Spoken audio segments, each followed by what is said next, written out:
Good afternoon again, ladies and gentlemen. Welcome to today's webinar presentation with AIA Florida. As Wendy was saying, we've got a pretty good program lined up for you here today. Our first course is 2 hours under fair housing. Comes out of the 8th edition of the Florida Building Code Accessibility Volume. And of course, as Wendy said, you will get AIA credit for this course. My name is John Farinelli, and I will be your instructor for today's course.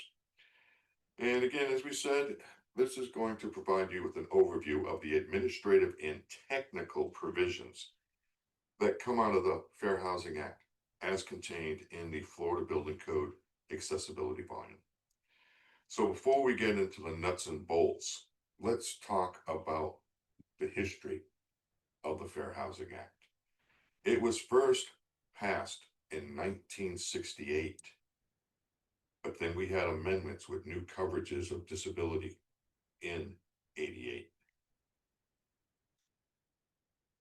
Now, fair housing is enforced by the Department of Housing and Urban Development, the Department of Justice, state and local fair housing enforcement agencies, and private lawsuits in federal and state courts.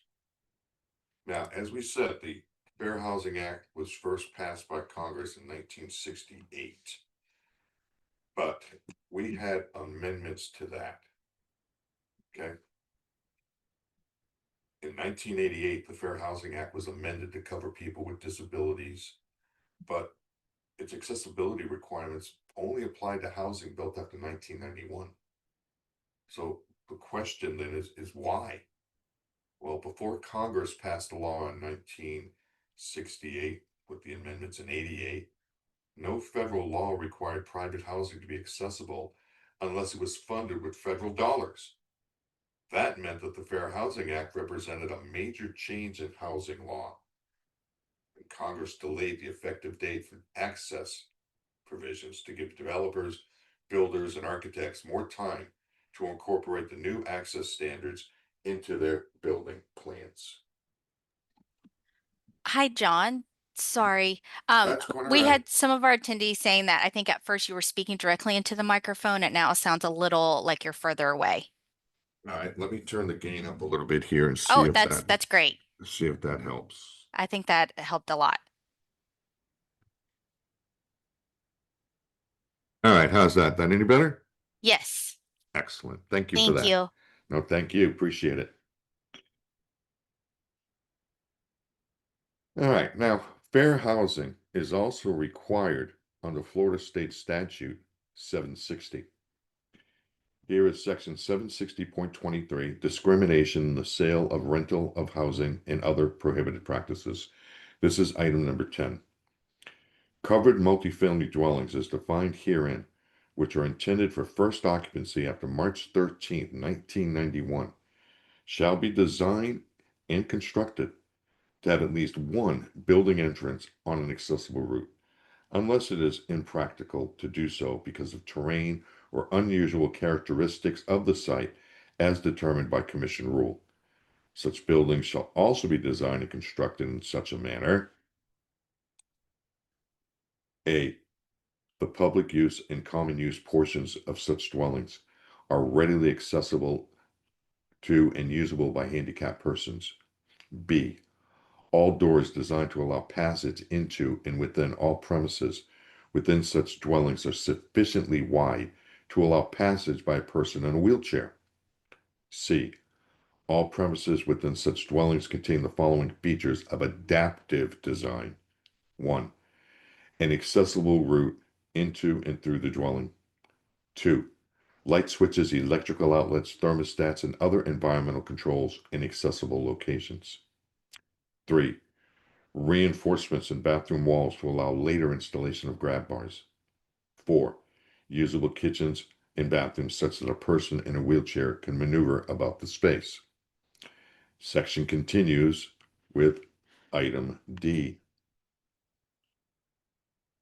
Compliance with the appropriate requirements of the American National Standards Institute for Buildings and Facilities, providing accessibility and usability for physically handicapped people, commonly cited as the ANSI A117.1, 1986, suffices to satisfy the requirements of paragraph C.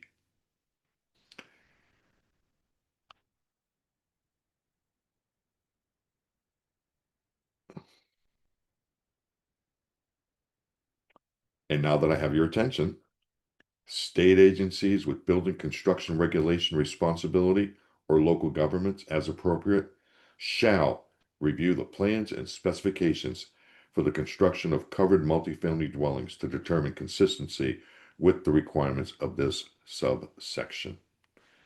And the bottom line, federal law and Florida state statutes both require compliance with the Fair Housing Act. And the Fair Housing Guidelines are part and parcel of the Florida Building Code accessibility volume. And it is the responsibility of each state or local permitting authority to enforce the provisions. And I've always felt that this was an important point to go over. You know, you don't hear it anymore, but years ago, you used to hear from local jurisdictions that, oh, we don't enforce fair housing. That's federal. We don't deal with that.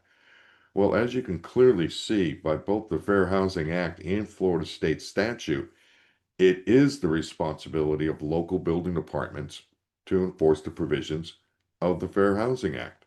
I mean, they are part and parcel of the Florida Building Code accessibility volume. So that is the bottom line.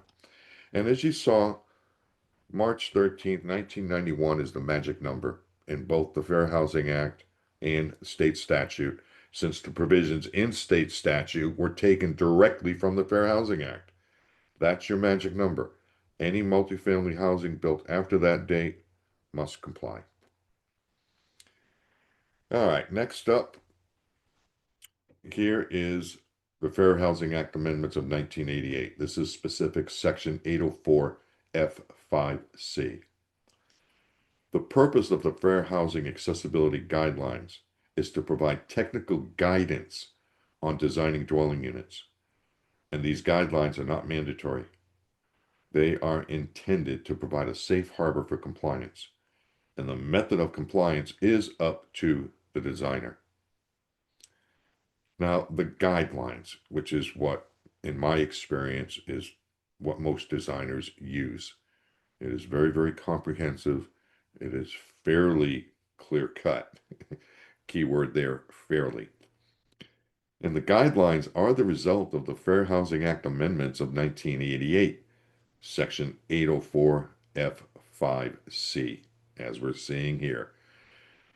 And that directed the Secretary of the Department of Housing and Urban Development to provide technical assistance to the states, local governments, and other persons in implementing the accessibility requirements of the Fair Housing Act. And as we said, the Fair Housing Act design guidelines are contained in the Florida Building Code accessibility volume. And again, that's what is most jurisdictions use. And I have a question here from Jeffrey. Did you analyze how many jurisdictions in Florida actually approved plans that did not follow the Fair Housing Amendments? No, Jeffrey, that has never really occurred. I mean, you know, building departments do their best bet and they give forward their best efforts to make sure that a set of submitted construction drawings for permit, whether it's for fair housing or not, they do their best to make sure that the drawings are code compliant. But in the same token, it is not the responsibility of local building departments to make sure that the drawings are 100% complete and compliant. You know, if building departments tried to do that, they'd never issue a permit. You know, the bottom line is responsibility for compliance is up to the property owner. And building departments depend on the designers and the contractors to work in partnership with them to make sure that the end result is a code compliant building, meets the life safety requirements, and it's economically feasible. And let's see, Larry, where in the Florida Accessibility Code does it reference the fair housing guidelines to be followed versus in state statute? It's in the back, the very, very back of the Accessibility Code, Larry. very, very back of it. And Daniel's asking, can you explain what you mean by not mandatory? Well, take a look. This will answer your question. The guidelines aren't the only acceptable design method. Other reference standards for accessible design have been approved for use. And here's the list. You've got the fair housing right here from HUD, the ANSI A117.1. Notice it's the 1986 edition. You get a few here that aren't even in existence anymore, such as CABO. This one goes to 1998, the ANSI ICC 8117. And there's the manual, the guidelines right there. Again, some that just aren't available anymore. Now, notice these two under the International Building Code. Department of Housing and Urban Development has accepted the IBC, Chapter 11, as sufficient and compliant with the requirements of the Fair Housing Act. And let's see, Mr. Anonymous here. Oh, and by the way, I hope that suffices as far as a list of design options. And let's see, Mr. Anonymous, I understand townhouses without elevators are not covered by fair housing. Can you clarify the difference between multifamily and townhouses? Hold that thought, Mr. Anonymous, and we will get to that within the presentation. And Antonio, does the Fair Housing Act apply to remodeling of buildings that were built before March 13th, 91? Again, hold that thought. We will get to that. And Renee, developers don't agree with the requirement of counters being 2 foot 10 high. They still want 3.0. We had a disclaimer in our plans. My thoughts, you have to be compliant with the guidelines. That's it. That's my thought. End of story. You have to be compliant. Disclaimers, nothing of that. That doesn't do you any good. You need to be fully compliant. All right. Now, that said, HUD has taken the position that if one of the 8 HUD recognized safe harbors is used, housing must comply with all the provisions of that safe harbor for the safe harbor to apply. If you pick and choose among the provisions of different safe harbors to achieve accessibility in a particular property, the safe harbor status would be lost.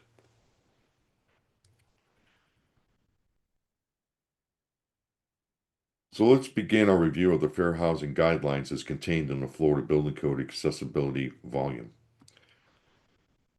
As you can see, the guidelines contained in the Accessibility Code are a reprint of the guidelines as published in the Federal Register and includes the final corrections. And let's see. And Jeffrey's asking, how are you not even mentioning the ADA? Well, the ADA, the Americans with Disabilities Act standards, apply to buildings of public accommodation. This is fair housing. Different animal totally, Jeffrey. All right, and Larry's saying that's under the FHA guidelines. Okay, I'm with you there.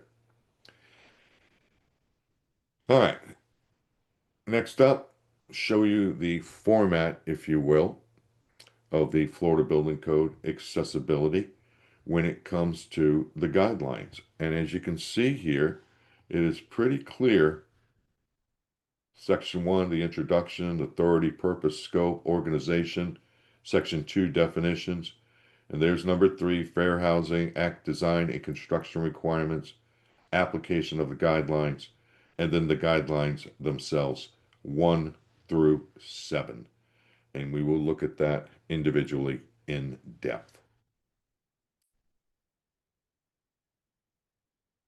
And as we said, the guidelines are the result of the Fair Housing Amendments Act of 1988, Section 804 F5C.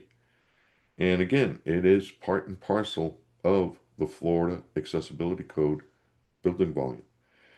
Now, you heard earlier a reference to the ICC ANSI A117. And it's important to mention right out of the gate here that the guidelines that were published here by HUD, they apply from the entry door to the unit and throughout the unit. But for common elements that are on the site, such as clubhouses, pools, tennis courts, all of that, and parking too, for that matter, those are all taken out of the ICC ANSI A117. That's an important concept to remember. And Larry, kitchen counters can be 36 inches above the finished floor under the FHA guidelines. Sorry, John, gave you the answer over two notes. Okay. Well, again, Larry, I'm with you there, buddy. But again, I think you would agree that the bottom line is you have to be compliant with the guidelines. You know, doing something that's not within the technical provisions of the guidelines and putting a disclaimer on the plans, in my mind, doesn't absolve you of the responsibility. All right. And let's see. Okay. Brendan, I have no idea what you're talking about here, buddy. No idea. Hillary, you might want to take a look at that. All right. The Fair Housing Act covers most types of housing. In some circumstances, it exempts owner-occupied buildings with no more than 4 units, single-family housing sold or rented without the use of a broker, and housing operated by organizations and private clubs that limit occupancy to members. And let's see, Alex, does the renovation of an apartment in a multifamily building require the apartment to be adaptable use? Well, again, hold that thought, Alex, and we will get to that. And Steve, owner provision, non-discriminatory housing may be done through any method, including the HUD recognized safe harbor guidelines. Do owners ever provide, demonstrate non-discriminatory housing of their own? How often do discriminatory complaints get prosecuted? Can't help you with that, Stephen. I'm not an attorney and I've never played one on television. I'm pretty much a code geek. All right. Still working here with the introduction. The design and construction requirements of the Fair Housing Act and the guidelines apply only in a new construction of housing built for first occupancy after March 13th, 1991. That is your magic number right there. The broad objective of the Fair Housing Act is to prohibit discrimination in housing based on because of a person's race, color, national origin, religion, sex, familial status, or disability. Well, I have a question then. This is on familial status. If the Fair Housing Act prohibits discrimination based on familial status, which is age restrictions, how are 55 plus communities allowed? You'll find that answer, ladies and gentlemen, in the Housing for Older Persons Act. This became effective on May 3rd, 1999. Take a look. Under Section 2 of the Housing for Older Persons Act, to claim exemption from the familial status provisions of the Fair Housing Act, housing intended and operated for occupancy by persons 55 years of age or older must meet the following requirements. 1. At least 80% of the occupied units are occupied by at least one person who is 55 years of age or older. 2. The housing facility or community publishes and adheres to policies and procedures that demonstrate such intent. And number 3, the housing facility or community complies with rules issued by the Secretary of HUD for verification of occupancy. So that's how that works. That's how we have 55 plus communities left, right, and center all over the country. And Eric is asking, is the compliance date established at permit or CO?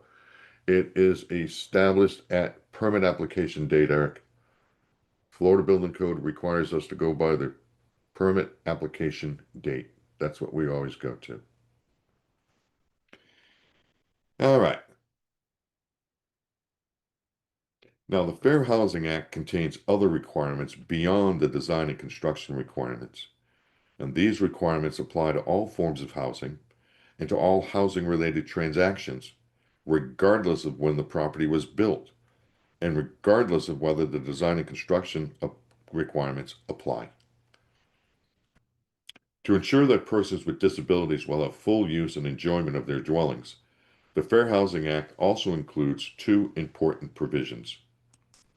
One, a provision making it unlawful to refuse to make reasonable accommodations in rules, policies, practices, and services when necessary to allow a resident with a disability equal opportunity to use the property and its amenities, and a provision making it unlawful to refuse to permit residents with disabilities to make reasonable modifications to either their dwelling unit or to the public and common use areas at the resident's cost.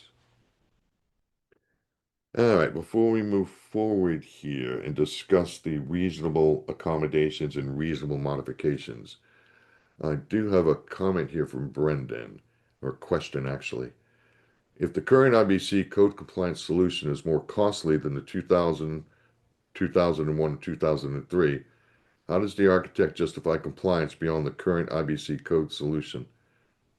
Well, in essence, you have to remember that when you looked at the list of alternatives, first off with the ICC ANSI A 117.1, the Fair Housing Act does reference the 1986 edition, but it also talks about using a more current version as long as it is not less restrictive or less technical compliance with the 86 version. But again, as long as you meet the minimum requirements, and you can just about bet, let's say for argument's sake, that you are using the 2021 edition of the IBC for design in Chapter 11, accessibility. You can bet, I'd be very, very comfortable that those provisions in the most current edition would equal or exceed the versions referenced in the HUD standards 2001, 2003. And one is asking who interprets and gives the final decision whether something is a reasonable accommodation. Well, let's take a look.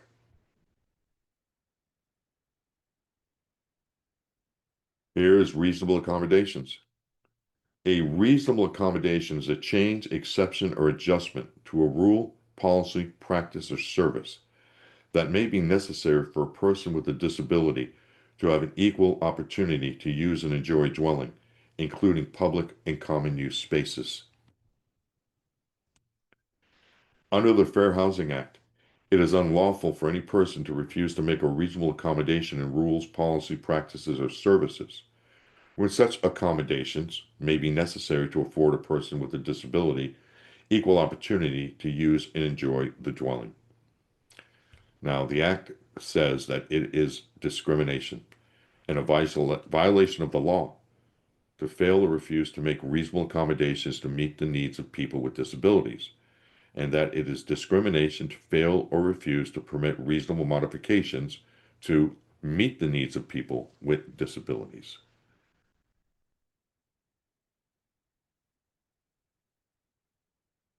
Here, we can look at some examples of reasonable accommodations. In buildings with a no pets rule, that rule must be waived for a person with a visual impairment who uses a service dog, or for other persons who use service animals.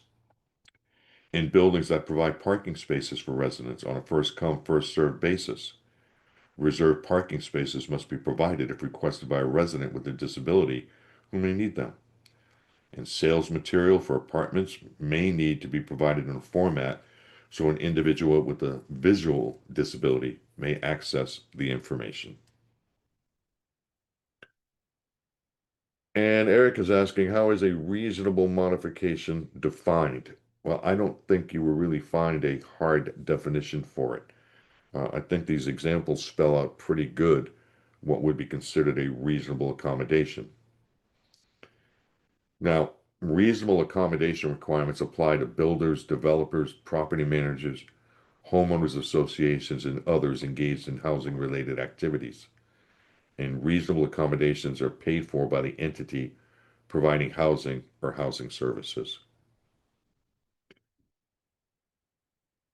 However, under specific exceptions to the Fair Housing Act, the reasonable accommodation requirements of the Act do not apply to a private individual owner who sells his home so long as he, 1, does not own more than 3 single-family homes, 2, does not use a real estate agent and does not employ any discriminatory advertising or notices, 3, has not engaged in a similar sale of a home within a 24-month period, and is not in the business of selling or renting dwellings.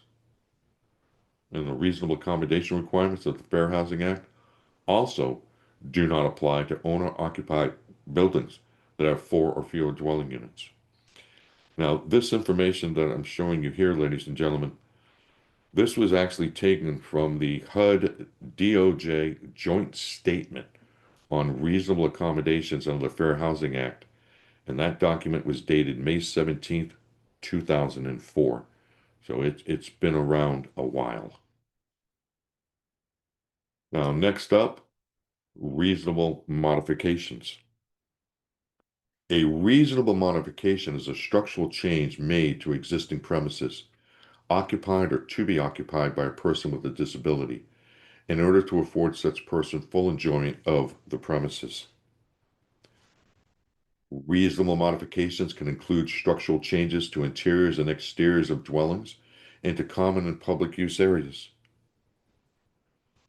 And a request for a reasonable modification may be made at any time during the tenancy.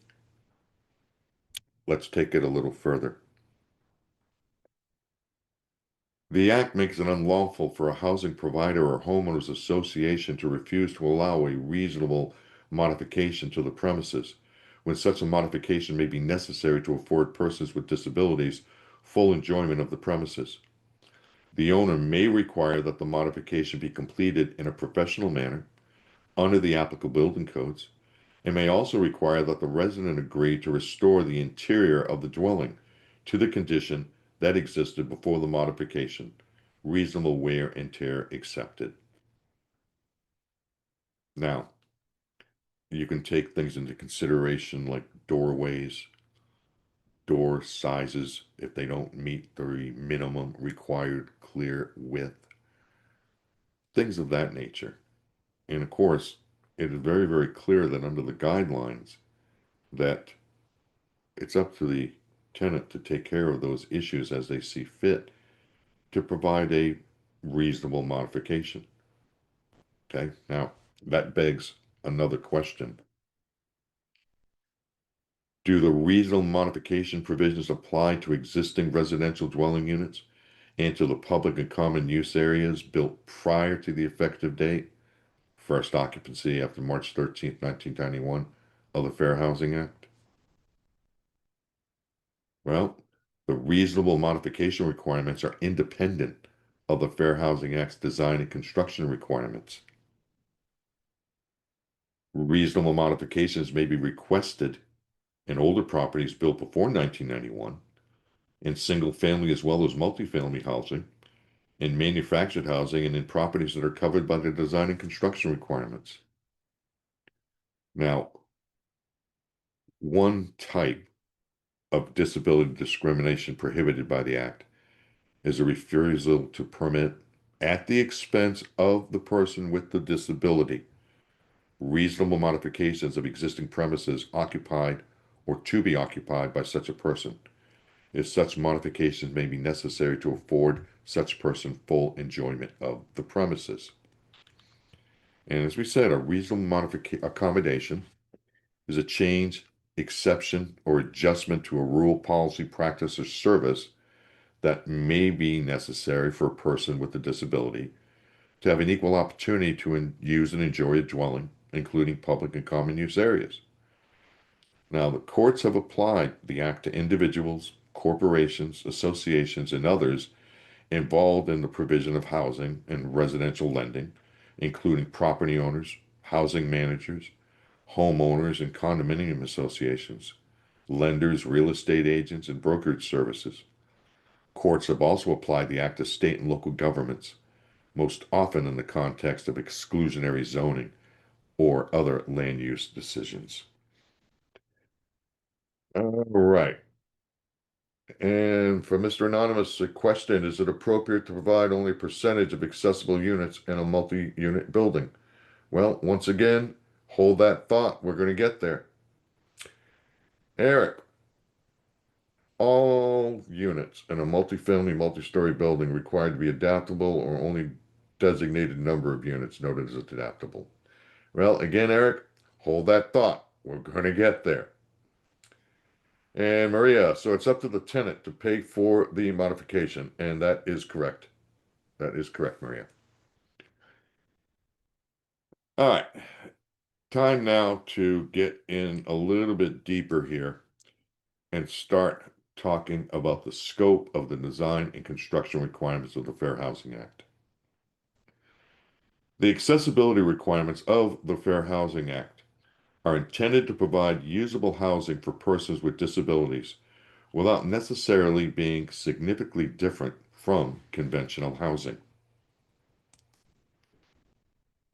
The guidelines incorporate accessibility features that are both accessible and adaptable.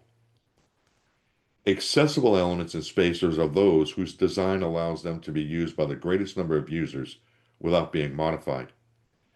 Adaptable, adjustable elements and spaces are those with a design that allows them to be adapted or adjusted to accommodate the needs of different people. And before I move forward here and start talking about the dwellings, Jeffrey has got a comment in here. You cite courts that have applied the law. Can you submit the case law citations where reasonable amounts have been determined in law in Florida? And no, Jeffrey, I cannot. I am not an attorney, and I've never played one on television. I am a code geek. I do not deal with the law. Can't tell you that. And let me go ahead and make this clear while we're talking about it. There is nothing in this presentation that is intended to provide legal advice or legal direction.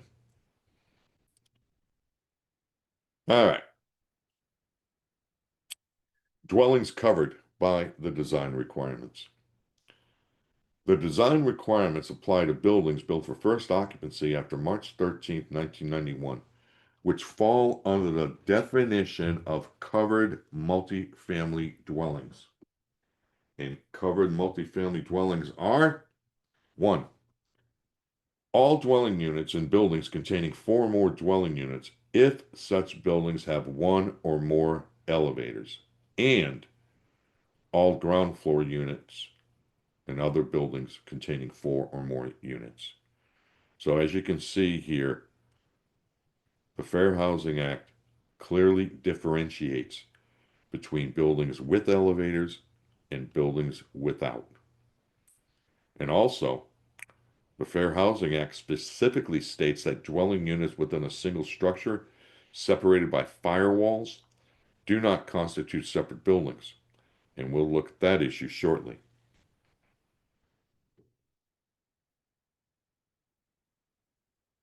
All right. To be a covered unit, all the finished living space must be on the same floor. That is a single-story unit, such as a single-story townhouse, villa, or patio apartment. Raised and sunken areas are permissible in covered dwelling units, but there are limitations to their use. Now, just to be perfectly clear here, when we talk about these covered units and the living space being on the same floor, that is pretty much the reason right there, as to why townhouses don't fall under the scope of the Fair Housing Act. Because generally, when townhouses are designed, each dwelling unit is 2 stories. And it doesn't matter if you've got 8, 10, 12, whatever number you want of townhouse units in a building. If they're designed as 2-story, they do not fall under the Fair Housing Act. All right. And Carlton's giving me a hypothetical question, which means gonna have to give him a hypothetical answer. Excuse me. If the reasonable modifications were done and paid for by the first disabled tenant at the building, which entity is responsible for insurance indemnification and maintenance of the public area modifications? Well, that's a hypothetical question, so you're going to have to talk to a hypothetical attorney because now you're talking about insurance and all that good stuff, indemnification and all that other good stuff that is not within the purview of the code, sir. Can't help you with that. All right. Now, let's talk here about dwelling units and buildings with elevators. And before I do that, Daniel, if a fourplex is being built with 2 units down and 2 units up without an elevator, project is exempt?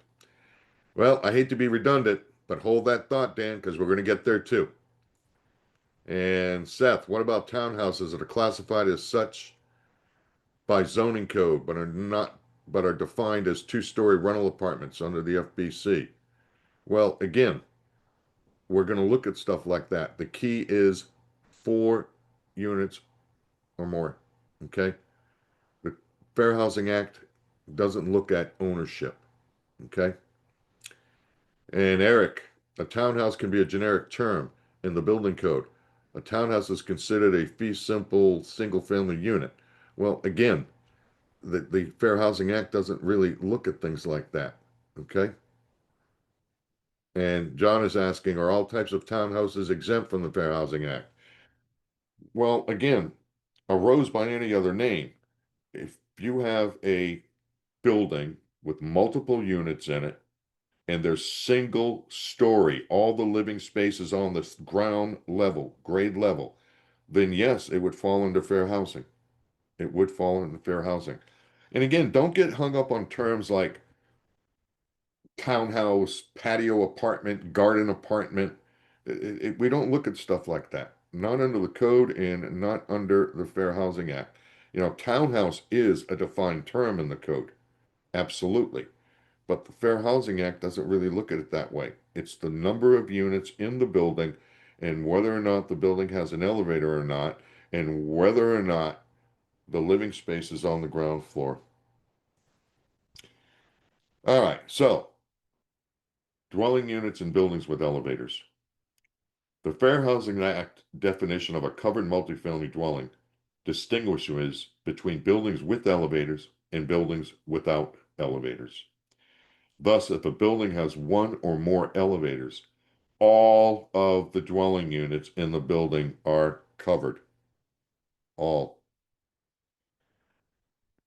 All right, Larry, he has a comment here. If you have a development made up of buildings with 8 to 10 townhouses in each building with no elevators, and as you stated, they are not covered under the Fair Housing Act, then are the common areas of the project like a clubhouse covered under the Fair Housing Act? I would say no, Larry.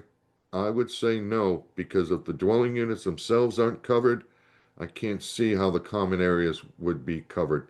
Now, if you know something different, please speak up and say something. Please, please say something. Because in my mind, I don't think so.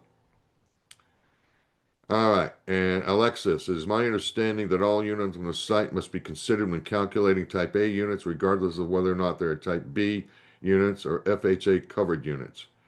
If the 3 bedrooms units are on site or a multi-story townhouse, are they still counted in the calculation? Okay. Alexis, when you start talking about type A units and type B units, those are in the International Building Code, where they talk about type A units, type B units, and type C units. Okay. Under the Florida Code, we don't deal with those types of units.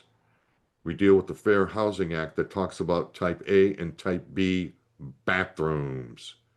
Bathrooms. So we will talk about that a little bit down the road here.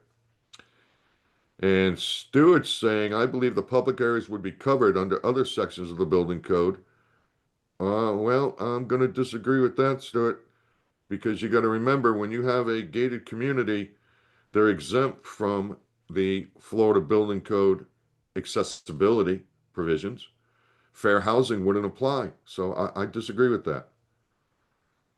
And Alejandro, what happens if there are luxury townhouses that have residential lifts, elevators within the dwelling unit? Would they be covered by fair housing? Well, I hate to be redundant once again, but hold that thought because we're going to get there too. Good questions, folks. I really, really appreciate the participation. I really, really do. All right. Now, still talking about dwelling units with built in buildings with elevators.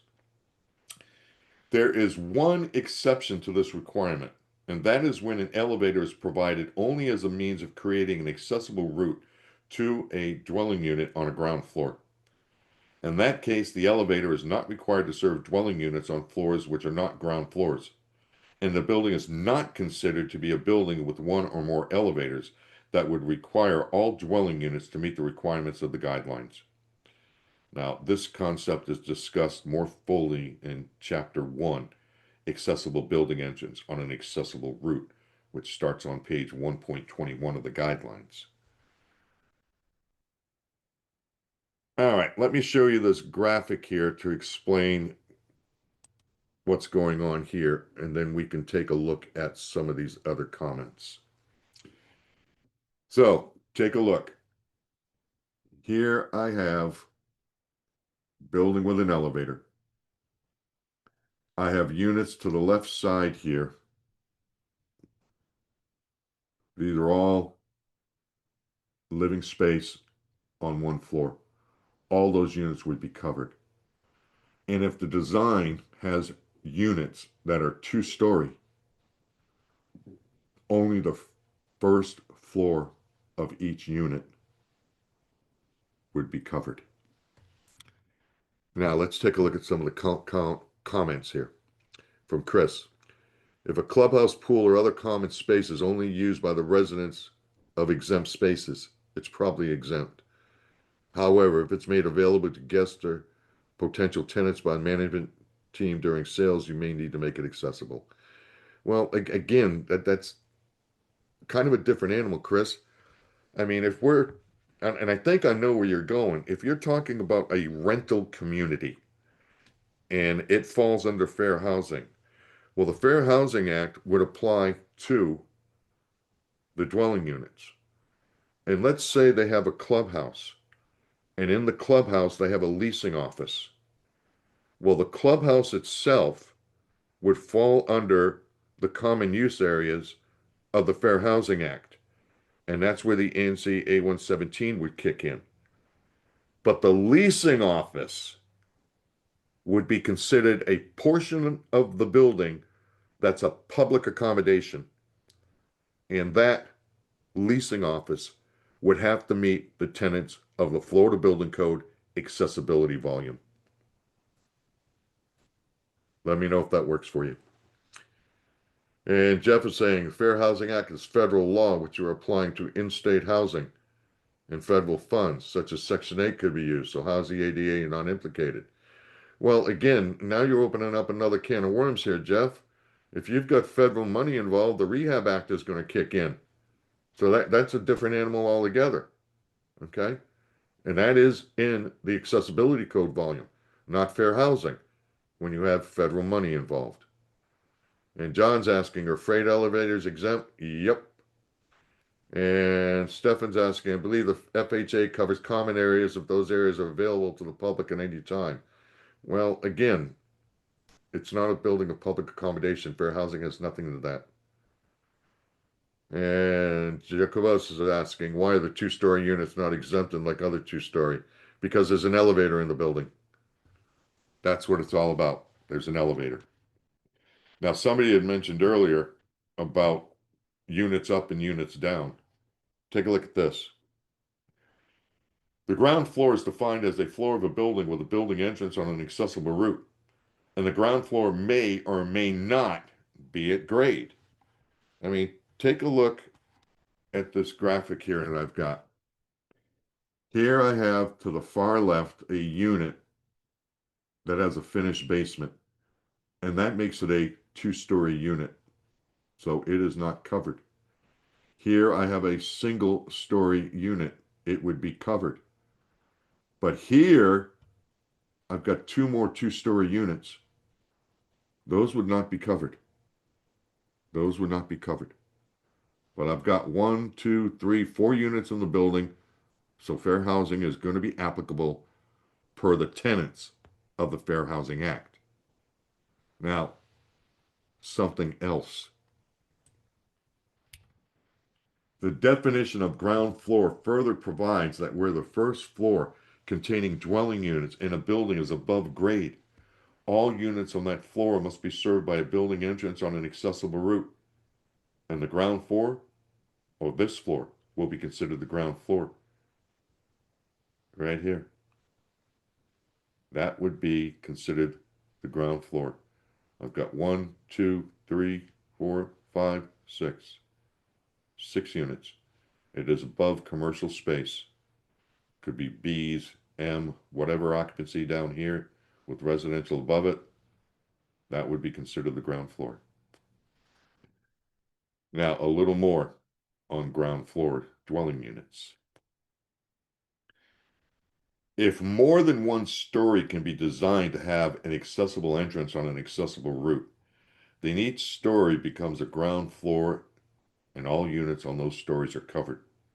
However, the Fair Housing Act and the guidelines do not require that there be more than one ground floor. It's all about how it's designed. I mean, if you've got an area that's kind of hilly and I have an accessible entrance here and one down here because the terrain slopes, these would both be considered ground floor units. Yep. Same thing here. Single story units, those would be covered. But these single story walk-up units, they wouldn't be. And John, for surge protected elevated multiple units, is the elevated level of the ground floor? I think you're talking about, when you talk about surge protected elevated, I think you're talking, John, about flood hazard areas. Okay. And again, when you talk about flood hazard areas, that's going to depend on a lot of factors. Is it in an A zone? Is it in a V zone, a coastal high hazard area, a coastal A zone? It's very, very possible. A lot would depend on the zone it's in and how it's designed. Very possible. All right, let's look at some examples now of covered multifamily dwellings. The Fair Housing Act does not distinguish between different forms of ownership when determining whether a unit or building is covered. Condominiums are covered by the Fair Housing Act, even if they are pre-sold as a shell and the interior is designed and constructed by the buyer.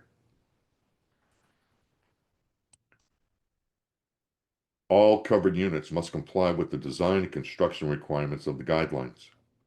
Single-story townhouses are covered, as are other types of housing, including vacation timeshare units, college dormitories, apartment housing in private universities, and sleeping accommodations intended for occupancy as a residence in a shelter.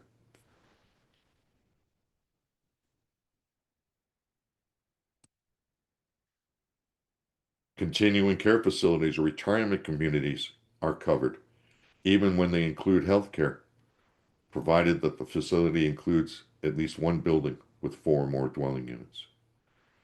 Now, whether a facility is considered a dwelling depends on whether the facility is to be used as a residence for more than a brief period of time. And the operation of each continuing care facility must be examined on a case-by-case basis to determine whether it contains covered multifamily dwellings. Now, earlier we mentioned buildings separated by firewalls or covered walkways, and we're going to talk about that here just in a second, but I want to address this question by Lucille. Are affordable housing units covered? Well, again, FHA, the Fair Housing Act, doesn't distinguish differentiate between cost. It just depends on how many units are in the building. Yep, yep. And Shelley is saying, explain a brief period of stay in healthcare. All right, let's say I had some surgery and I have to go to a rehabilitation facility and I'm only there for a week, 10 days, something like that. That would not be considered permanent residency.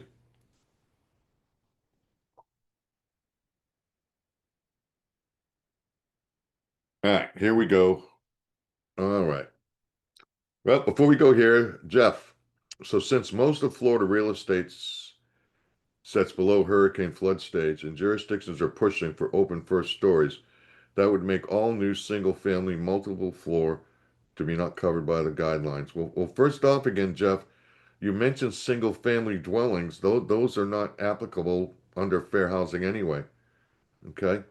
You've got to have four or more units in the building. Okay? Now, when you do mention four units here, the elevator and stair access for those new raised multifamily gets tricky. So developers will refrain from four units. Thus forward, Florida housing gets exponentially more expensive and becomes a state like California, only afforded by the wealthy. Well, I can appreciate what you're saying, Jeff, but there's only so much we can do. I mean, we've got many, many issues to deal with here. You know, flood hazard areas, hurricanes, state law, federal law. There's a lot going on there, and I really do appreciate what you're saying here. But it is what it is. We do the best we can with what they let us do. All right, buildings separated by firewalls or covered walkways. This is another issue that arises when a building contains things like that. Dwellings built within a single structure but separated by a firewall are treated under the Fair Housing Act as a single building. For example, a structure containing two units on each side of a firewall would not be regarded as four two-unit buildings and thus not covered by the guidelines, but as a single unit, or excuse me, a single 8-unit building. Just like that. Just like that. One, two, three, four, five, six, seven, eight. All these ground floor units would be covered under the guidelines. And Eric, if single family dwellings are not included and the FBC defines townhouses as attached individually permitted single family, there would seem to be a conflict of terminology and compliance. Well, you can't really look at it as a conflict, Eric. You can't really look at it as conflict because then, again, the Fair Housing Act is very, very clear. It's multifamily housing. I mean, again, call it anything you want. Townhouse, patio apartment, garden apartment, whatever. In order for it to be covered under the Fair Housing Act, you've got to have four or more dwelling units in the building. And again, don't get hung up on the terminology. Because again, if I have a unit, a building, let's say, and it's got 6, 8, 10, 12 dwelling units in it, call it whatever you want. Is all the living space on grade level? Then the Fair Housing Act is going to be applicable. I don't care what you call it. Townhouse, garden apartment, villa, weekend getaway, whatever you want to call it. All right. In other situations where the dwelling units are connected, such as by stairs or a walkway that is structurally tied to the main body of the building, for the purposes of the guidelines, they are considered a single building, and ground floor units in such buildings without elevators are covered. Take a look. I've got 1, 2, 3, 4, 5, 6 units. Ground floor, ground floor, ground floor, ground floor. Walk up to the upper 2 units. They are structurally tied together. They have a hard roof over them. That's a single building. That is a single building, and the ground floor units would fall under the scope of fair housing.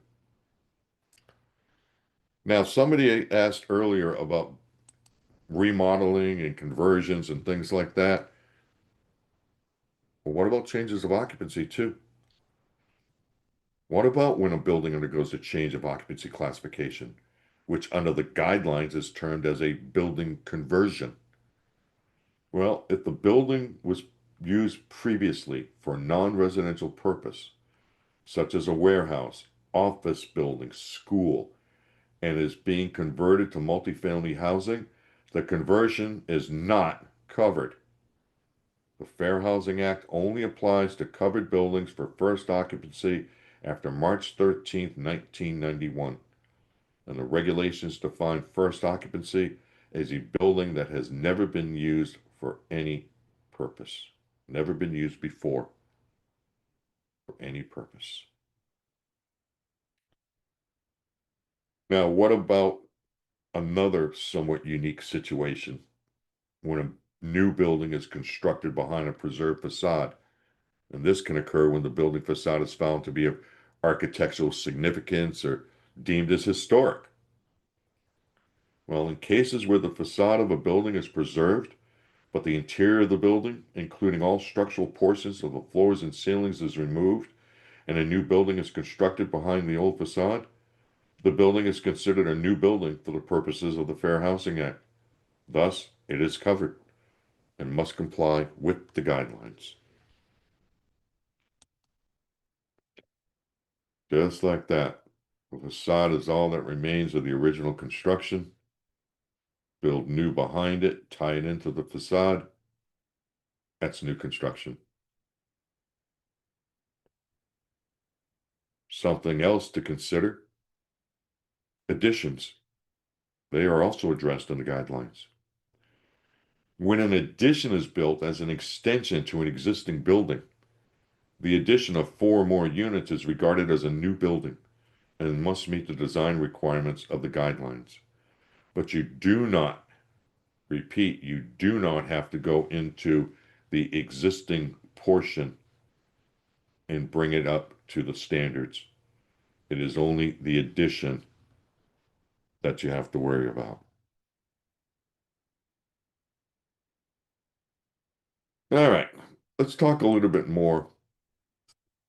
We mentioned earlier about 55 plus communities in the Housing for Older Persons Act, and that housing built specifically for older persons is exempt from complying with the Fair Housing Act prohibition against discrimination based on familial status. However, such housing is still subject to the Fair Housing's other requirements, including the design requirements for accessibility. All right, we're getting ready to move forward here now and get into the 7 requirements. I hope what we've provided you so far provides some clarity as to which type of building, which type of unit falls under the scope of the Fair Housing Act. And Stuart is asking if a pre-1991 building is taken down to the foundation and rebuilt after a tornado, is that new construction? In the same vein as a new building behind a historic facade? And I would say yes, Stuart. Yes. And Thomas is asking, to get a change of use, the planning department is going to require that you apply for a new certificate of land use compliance and get a new development order. This will now constitute a new occupancy. Well, again, the building code volume itself states that when you change the occupancy of a building, it cannot be reoccupied until the code official for the authority having jurisdiction issues a new certificate of occupancy. All right, let's get into the 7 requirements. Here is your laundry list, if you will. 1, accessible building entrance on an accessible route. 2, accessible and usable public and common use areas.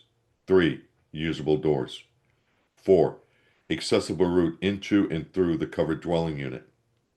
5, light switches, electrical outlets, thermostats, and other environmental controls in accessible locations. 6. Reinforced walls for grab bars.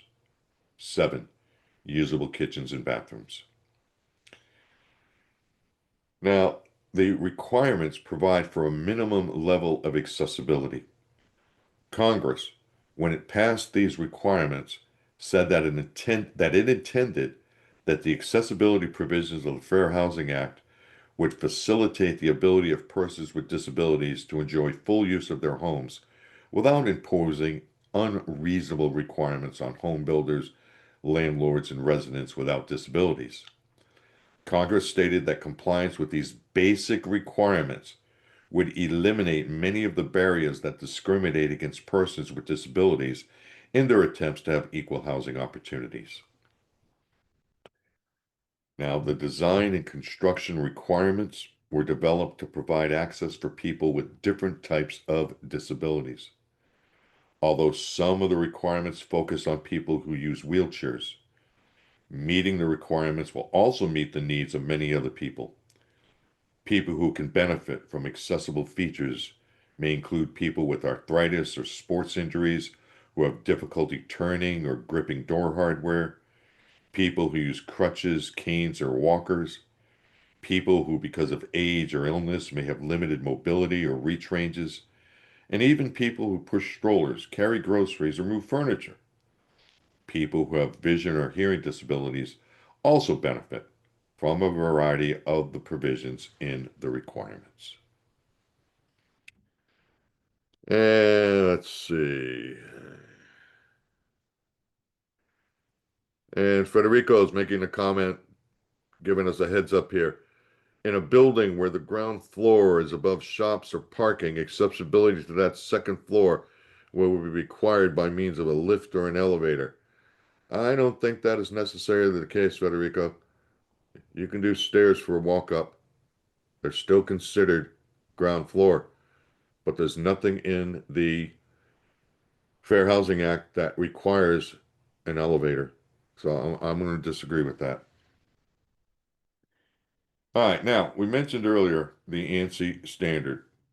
This is when we looked at other references that are considered safe harbors for accessible design, and one of which being the 1986 edition of the ANSI A117.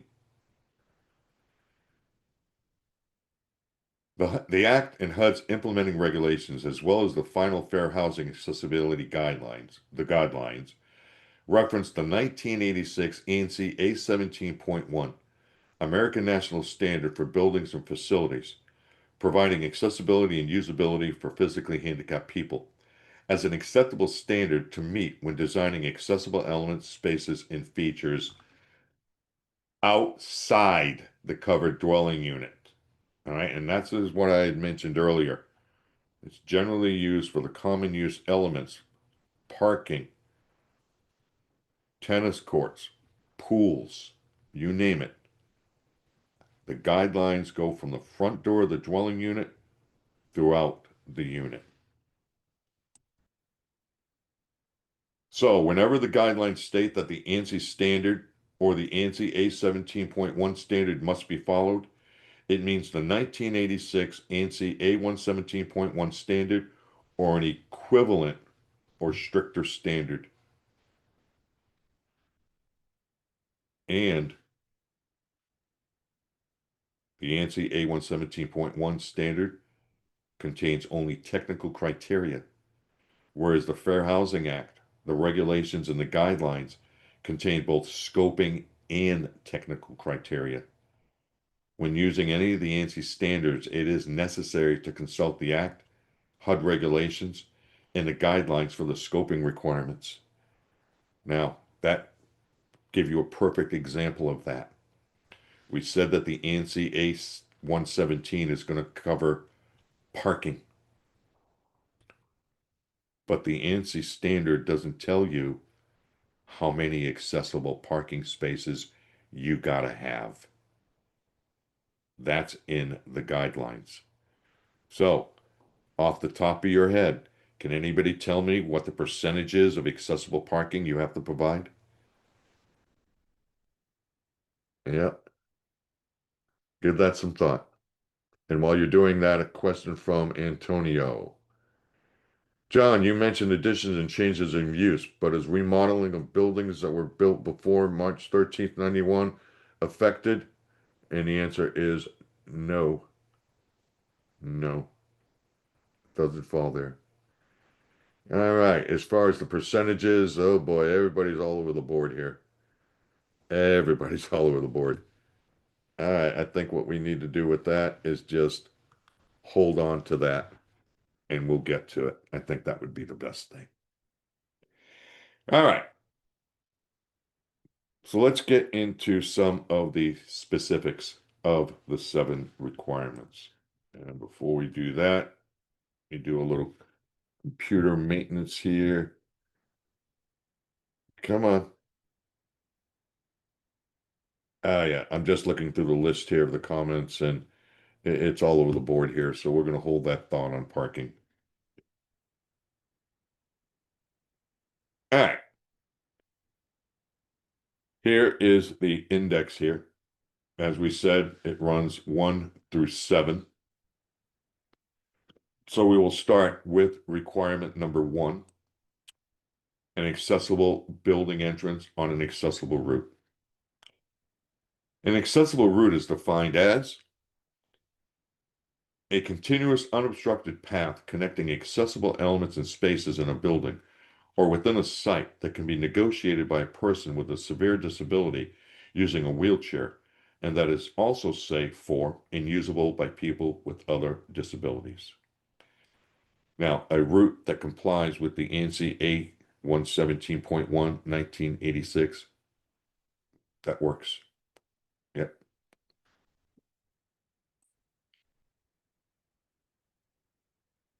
Here's a good shot here. Got accessible parking down here. Accessible building entrance. Can have other places where there is accessible parking. You'll notice we have stepped terrain here. So we bring our accessible route around the building. So let's look at the parking requirements now under the Fair Housing Act. For residents, 2% of parking spaces serving covered dwelling units. A minimum of 1 accessible space at each site facility, such as a pool, clubhouse, tennis courts, whatever. And Federico, does that definition of an accessible route not mean elevator or lift or wheelchair? No, it doesn't. No, it doesn't. Don't have to have an elevator. Don't have to. A lot of it depends on the design. But again, nothing in the Fair Housing Act says you have to have an elevator. And Steve says, I believe accessible parking percentage depends upon the total spaces. Well, yeah, 2%. But that's for residents. 2% of the total number. Absolutely. But what about visitors? If you're providing visitor parking, a sufficient number of spaces to provide access to grade level entrances of covered multifamily dwellings, a minimum of 1 at a sales or a rental office. Now, what's a sufficient number? Well, you know the way that works.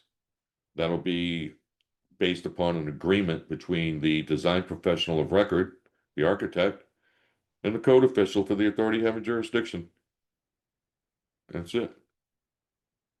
Now, something else to remember. Parking facilities must be accessible, including carports, detached garages, covered parking within buildings or containing units. You got to have at least 1 of each type has got to be accessible.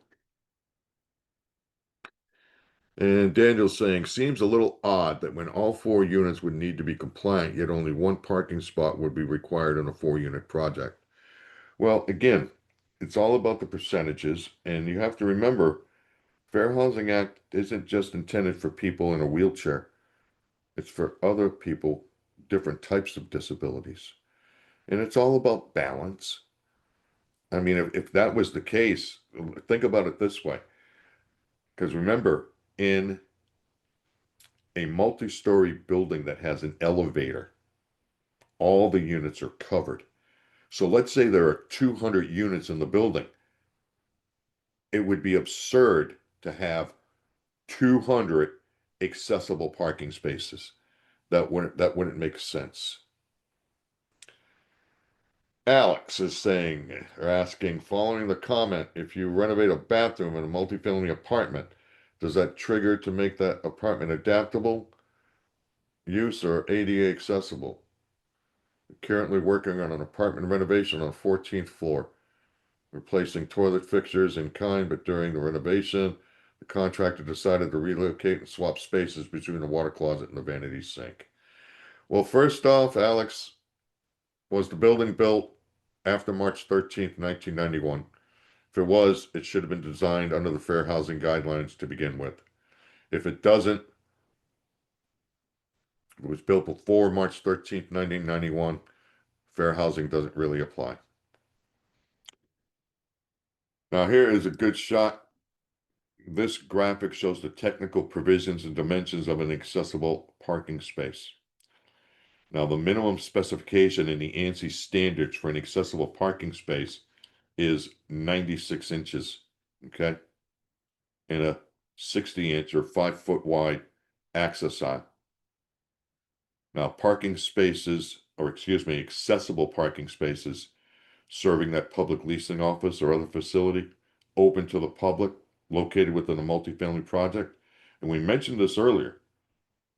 You got that leasing office and that clubhouse. That portion of the building is subject to the Florida Building Code accessibility volume because it's a portion of the building that's considered a public accommodation.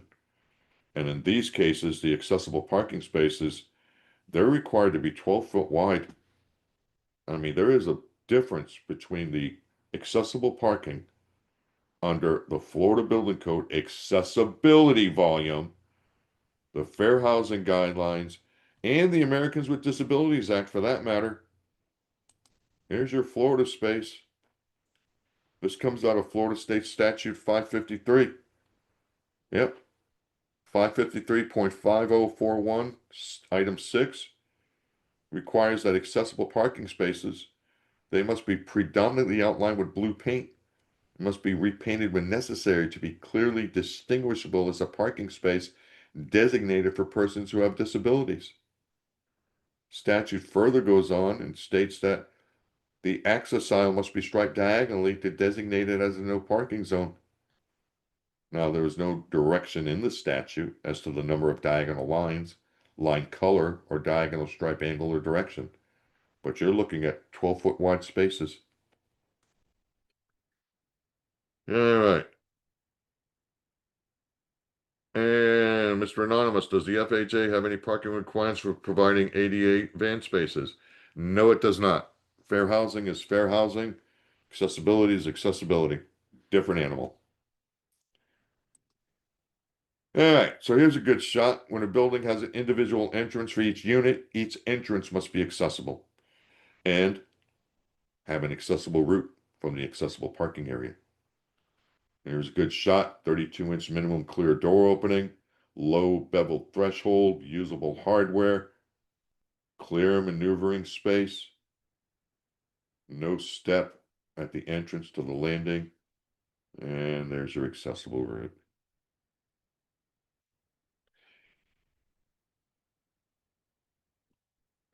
Here's requirement number 2, accessible and usable public and common use areas.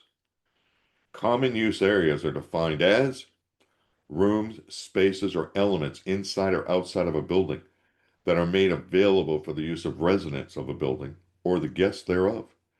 Areas include hallways, lounges, lobbies, laundry rooms, refuge rooms, mail rooms, recreational areas, and passageways among and between buildings. Take a look. All of this, the dumpster or car wash, pool house, public parking, the clubhouse, if you have a parking garage, resident parking, All of this has to comply, and it has to fall under the ANSI spec A117.1. Now, I have another question. Assume you have a multi-building apartment complex, and each building will have a common mailroom. How many How many of the mailboxes must be located within the reach ranges specified by the FHA guidelines? How many? Guess what? Per DOJ, it's all of them. All of them. And yes, that is going to make the mailroom bigger. There's no question about that. But they have to be accessible. They have to be within the reach ranges. All right, here's requirement number 3 that addresses usable doors. A usable door inside a dwelling unit is defined as which have a clear opening of 32 degrees when the door is open 90 degrees. Note that a 34-inch door hung in a standard manner provides an acceptable nominal 32-inch clear door opening. But some cases, especially when you're trying to bring an existing situation into compliance because somebody has requested a reasonable modification, you can consider using offset hinges, removing lower portions of the door stop, or something like that. Other ways to get done what you need done. Pocket or sliding doors are acceptable doors in covered dwelling units. And they have the added advantage of not impinging on a clear floor space in a small room. And the nominal 32-inch clear opening provided by a standard 6.0 sliding patio door assembly is also acceptable. Absolutely. Nothing wrong with that. Now, it's important to note that the usable door clear opening requirement applies to all doors. Side hinge doors, pocket doors, folding doors, sliding doors. Now, some of the common areas made when sizing doors include the location of the door stops, location of sliding glass door handles and locks, too few operable sliding glass door panels due to wind load requirements. There could be a lot going on there. But as long as you've got the 32-inch clear, you're golden. All right, here's number 4. It addresses accessible routes into and through the covered dwelling unit.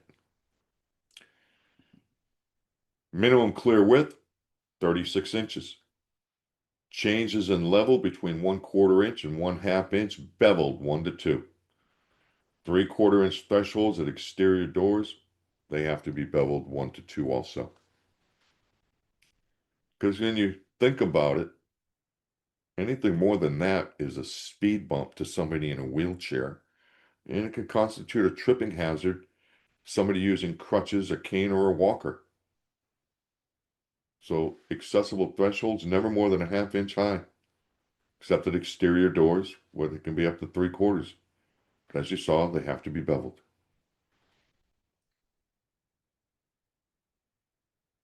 Here's requirement number 5. This addresses light switches, electrical outlets, thermostats, and other environmental controls, requiring them to be in accessible locations within the reach ranges and such. Let me double check here, see if I think I've got some more comments coming in here. And Brian is asking when it comes to parking, if it is only one spot, does it need to be accessible? Oh, oh boy. One spot doesn't need to be accessible. Well, again, 2%. 2%. All right. And Jeff wants me to change one of the graphics on slide 62. All right, I'll have to look at that later, Jeff. Uh, and Daniel, my rationale of the question was more along the lines of the 2% being a very low requirement for parking. In a 200-unit project, only 4 parking spots would be required. Seems very low. I can't disagree with that, Daniel, but the guidelines are crystal clear. 2%. 2%. All right. And Shelley is saying, or asking, what is the requirement for window hardware? Well, hang on to that thought. All right. Here we have light switches, electrical outlets, thermostats, and other environmental controls in accessible locations. First thing out of the gate, no higher than 48 inches and no lower than 15 inches above the floor. Reach obstructions reduce the maximum height to 44 inches, and obstructions should not extend more than 25 inches from the wall beneath the control. Now, that's not to say that all controls are covered. They're not. Take a look. Controls on movable appliances, hoods over ranges, special use wall outlets like a recessed receptacle for a wall clock, telephone jacks, circuit breaker panels. Now, if there is a range with an oven or a wall-mounted oven in a kitchen, then microwave ovens located in range hoods or mounted on the underside of upper cabinets, they wouldn't be covered either. They wouldn't be covered either. So here's a good shot. The guidelines specify room outlets must be located so that all operable parts of the receptacles are 15 inches or greater above the finished floor. Now, this is important, okay? Think about this for a second. All operable parts of the receptacle are 15 inches or greater above the finished floor, okay? But when you look at this duplex outlet, the lower portion has got to be 15 inches or greater, all parts of it.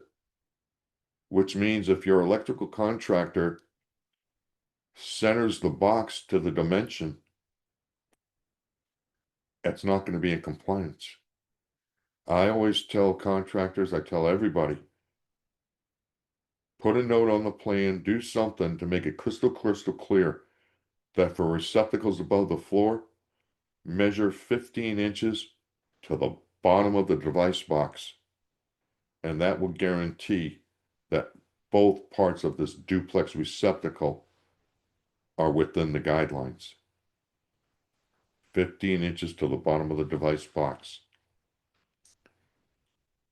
But then, for wall switches, thermostats, and other environmental controls, they've got to be mounted no higher than 48 inches above the finished floor. And this height applies regardless if the position of a wheelchair can make a parallel or forward approach. And that's why I say measure to the top of the box off the floor, and you'll be in good shape. You'll be in good shape. Now, I believe I do have another comment coming in here. Let me take a quick look. And Angelica, in buildings without elevators, does all mailboxes in a mailroom need to be within reach range, even though only ground floor units are covered? If I remember correctly, and I'm pretty sure I do, if you do not have an elevator in the building, it's only the ground floor units. And Alexis is asking, what about microwaves above the range? No, they're exempt. And let's see, Erica, if you're designing in a VE zone and the outlets have to be above BFE or DFE. Well, again, if you're designing in a VE zone, you're going to elevate the structure to the lowest, to the bottom of the lowest horizontal structural member. So the whole structure is going to be elevated in a VE zone. So it really, that's kind of a moot point. It's kind of a moot point. And Renee, what governs in a multi-unit condotel? Well, again, It's a rose by any other name, a condotel. What does that exactly mean? Is it transient lodging? What is it? Are they rentals? I mean, there's too much going on there, Renee. I can't go by just the name. You'd have to give me a lot more than that. A condotel. That's like a barn dominium. All right, Eric, just to be picky, and I know you always are, Eric, is an outlet defined as a single plug receptacle or both of a duplex? It says an outlet. Well, again, think about this. The way the National Electric Code, and let me back up this slide, okay?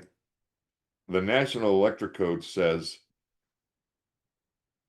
the device, the receptacle, is actually called a yoke. And you can have one device on a yoke, or you can have two. So, hence the term duplex outlet. It has two receptacles on the yoke. So, again, a rose by any other name. So, it would not matter if this was a single receptacle on the yoke, a duplex like you see here, or even a quadplex. All portions have to be within the reach ranges. All portions. Does that work, Eric? All right. And Jeffrey wants me to refresh what is the VE zone. Well, that's a coastal high hazard area where you have wave heights greater than 3 feet, generally, next to the ocean. And let's see, Renee is saying transient lodging and condominium at the same time. Well, again, if it's got more than 4 units in the building and it's considered a condo where people buy their units, but they can rent them out at the same time if they're not staying there, I would say it would fall under fair housing. All right. And Seth, why do manufacturers make multifamily mailboxes that exceed the reach height requirements? Well, they manufacture what they manufacture. It's up to the designer of record and the contractor to make sure that it is code compliant.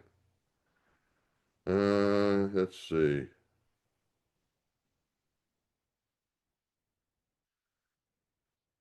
Okay, Jeff, I think you're splitting hairs here, buddy. Change the dimensions to 15 and 48 to the exact location, not the center. Well, maybe your eyes are better than mine. Let me take a look. Yeah, it's a little bit off, but I still think you're splitting hairs. All right, let's go here. Let's see. Okay, we took care of that. We dealt with that. We talked about that. Here's where we're at.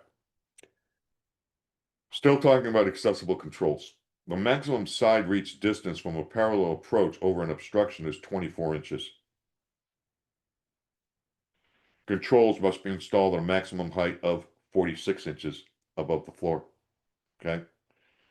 Now, notice that the maximum installation height of 46 inches is 2 inches lower than when a clear forward approach is provided because it's a side reach. If the reach over an obstruction, such as a shelf between 20 and 25 inches in depth, maximum height is reduced to 44 inches for a forward approach and 46 inches for a side approach, provided that the obstruction is no more than 24 inches in depth. Now, controls located over an obstruction with knee space are also addressed. And note that the depth of the obstruction makes a difference. Controls, switches, and outlets located over an obstruction extending from 0 to 20 inches from the wall with a full depth knee space must be mounted no higher than 48 inches above the floor. And that's because that's about as high as a person in a wheelchair can reach. Now, if you have a deep obstruction of 20 to 25 inches with knee space, like a desk, The controls or switches must be mounted no higher than 44 inches above the floor. Because obviously, when you have a deeper obstruction, it reduces how far a person can reach.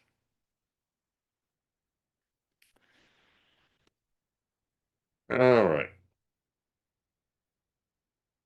let's go here now and talk about the requirement addressing the reinforcement of walls for grab bars. This is requirement number 6. And let's see, I think, let's see. Erica, she was referring to a parking garage in a VE zone. Sorry, wrong type of building for this conversation. Okay, no problem, Erica. Okay. All right. Here's number 6 requirement: reinforced walls for grab bars. Reinforced bathroom walls to allow later installation of grab bars around the toilet, tub, shower stall, and shower seat. This is a perfect example of an adaptable design. We're not putting the grab bars in. All we're doing is putting the backing in the wall. Let's take a look. Now, when it comes to the actual backing itself, the guidelines do not specify materials or methods for reinforcing. Builders commonly use cutoff from framing process, 2x4s, 2x6, plywood, metal plates, things like that. But you always have to remember that in addition to the proper installation height for the grab bar and the proper distances off the walls and things like that, yeah, the backing has to be installed in the proper location. But you've got some other issues there. Now, I know we have a lot of people that are not in Florida, but if you're using the IBC or any modified version of the International Building Code, you're going to have to deal with this too. The loads on handrails, guards, grab bars, and seats. And again, and I stress this, this is section 1607.9 out of the Florida Building Code. But trust me when I tell you, if you're using the International Building Code or any modified version of the International Building Code, I'll bet a cup of coffee and a jelly donut that it's in that version of the code you're using. And as we said, the material used for reinforcement does not matter as long as the installation meets the loading requirements of the code. Okay? This whole section under 1607.9 addresses the loading requirements for grab bars, shower seats, dressing room bench seats, and it states that grab bars, shower seats, and dressing room bench seats shall be designed to resist a single concentrated load of 250 pounds applied in any direction at any point on the grab bar or seat so as to produce the maximum load effects. All right, let's see. David is asking, is it possible to have a counter space deeper than 25 and not meet the guidelines? I don't believe so. And Robert is saying side approach is maximum 24. Most kitchen countertop are 25 to accommodate a 24-inch base cabinet. Does that mean you have to have knee space at every switch? Well, not necessarily. Depends where you put the switches. And Jeff is saying again, are you saying that every bathroom you install the blocking, even if not intending to install grab bars initially? Well, Jeff, hold that thought because in a little bit here, we're going to get to the type A and the type B bathrooms. Okay?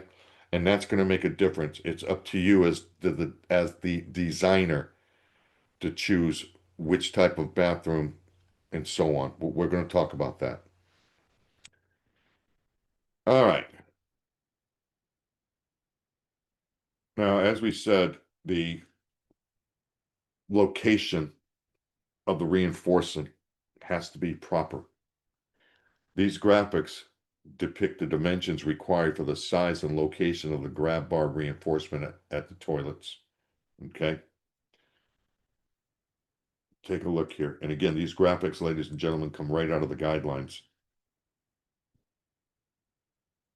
18 inches to the center line of the water closet, right? So we are going to come from the center line of the water closet and we're going to go 12 inches to either side of the water closet. So my backing is 24 inches. Now notice, off the finished floor, I need 32 inches maximum to the bottom and then 38 inches to the top, which means this backing has to be 24 inches long and 6 inches wide. Absolutely. Now, also note that reinforcing around toilets and powder rooms is required when the powder room is the only toilet facility on the entry level of a multi-story dwelling unit in an elevator building.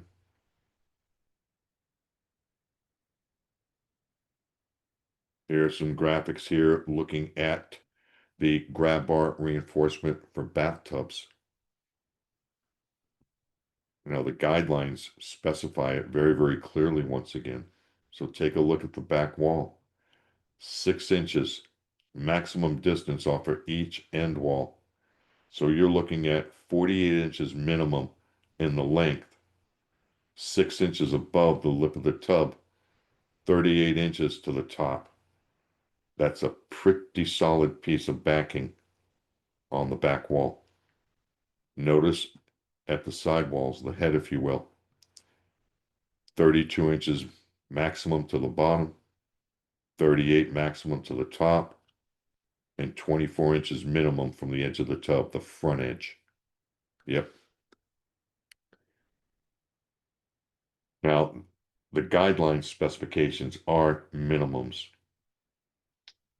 Additional reinforcing is not a problem if you wish to put in a vertical grab bar or something of that nature in addition to the horizontal. That is not a problem. You can always do that.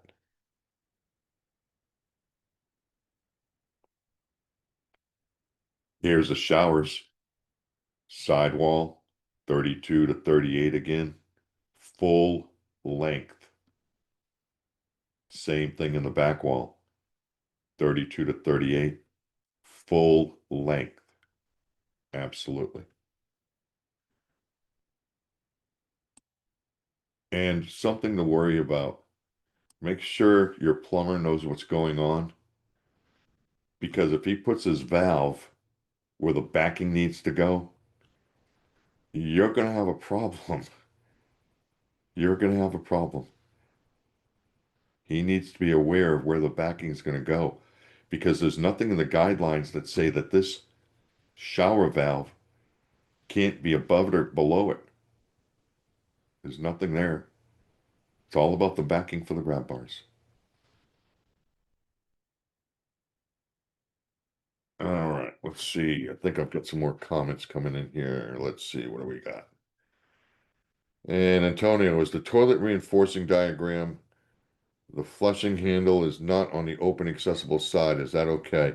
Yes, there's nothing in the guidelines, Antonio, that say the flush controls for the water closet have to be on the open side like the Americans with Disabilities Act standard says. Good question. Thank you for that. Let's see. And Steve saying if you sink the tub from the surrounding slab, does it have to comply as accessible? And if so, where do you measure the distance for the handrails? Well, again, hold that thought on bathtub because again, we're going to get into the two types of bathtubs covered by the FHA standards.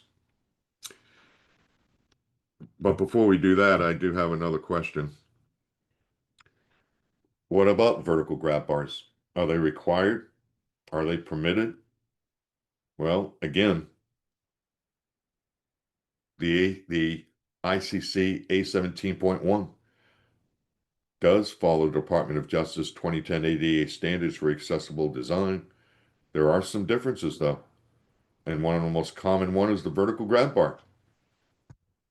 The ICC A17.1, it is referenced by the IBC.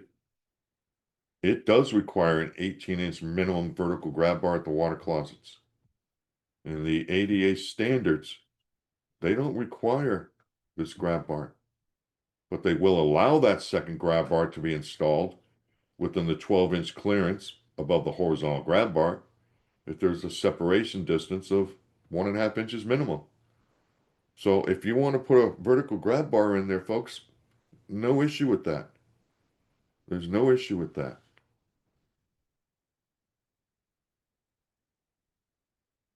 All right. And let's see. Max, does the shower valve need to conform to reach range requirements? No, there's nothing in the standards. It's all about the grab bar. All right, here is number 7, usable kitchens and bathrooms. Kitchens require a minimum clear floor space of 30 by 48 and minimum 40-inch clearance between cabinets, appliances, walls, and countertops. A parallel approach is required at a sink, range, or cooktop, and a parallel or forward approach is required at ovens, dishwashers, refrigerators, freezers, or trash compactors. Now, this requirement is all about the kitchen, and the whole intent is so a person in a wheelchair can maneuver about the space and use the fixtures and appliances. Now, as you see, there are 3 general requirements in the guidelines to create a usable kitchen. Clear floor space at the appliance, clearance between the countertops, appliances, and walls, turning and clearance requirements in U-shaped kitchens. Uh, and Shelley's asking, what is the requirement for a preparation area? I'm guessing you mean in the kitchen, and that's what we're getting into here now, Shelley. All right, here's a good shot at your 30 by 48 clear floor space. And this is a basic building block used in the guidelines, okay? This 30 by 48 is also the standard used in the ANSI A117.1, the Americans with Disabilities Act guidelines, and the Florida Building Code Accessibility Volume in IBC Chapter 11. 30 by 48, it's the approximate space occupied by an average sized adult in a conventional wheelchair. So at ranges, cooktops, kitchen sinks, there must be a 30 by 48 clear floor space parallel to and centered on the fixture. At ovens, dishwashers, refrigerators, and trash compactors, the required 30 by 48 clear floor area must be positioned for either a parallel or forward approach and be centered on the appliance.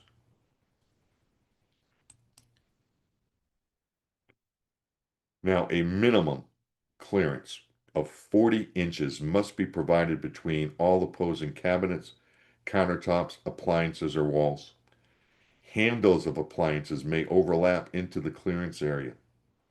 If there is a cabinet without a countertop, such as a full-length pantry cabinet, the clearance must be provided between the face of the cabinet and the opposing wall, countertop, appliance. Either way. But 40 inches is the magic number. Now here's a shot of a galley kitchen with 40 inches of clearance. And you got to be careful when designing kitchens because appliances such as refrigerators and ranges, they generally extend beyond the standard 25-inch countertop. In a galley style kitchen, 40-inch clearance must be maintained between the countertop and any appliance, fixture, or cabinet on the opposing wall. Here's a U-shaped kitchen. A U-shaped kitchen design is permitted where a sink, range, or cooktop is located at the base of the U. You got to have a minimum 60-inch diameter maneuvering space to allow a person using a wheelchair or scooter to maneuver and make a parallel approach to the sink, range, or cooktop. And depending on the cabinet layout, choice of appliances and plumbing fixtures, A larger area may result when meeting all of the distance and clearance requirements and such.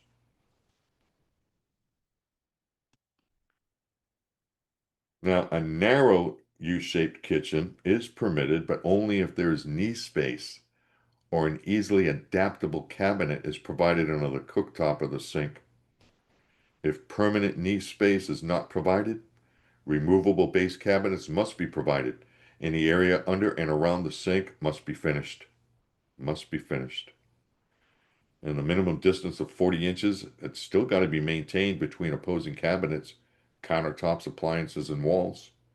And there's got to be compliant clear floor space at all appliances. Absolutely.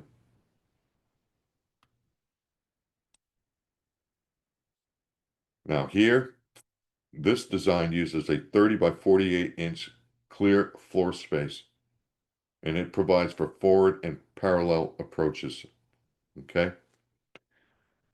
Notice that the clear floor spaces are allowed to overlap.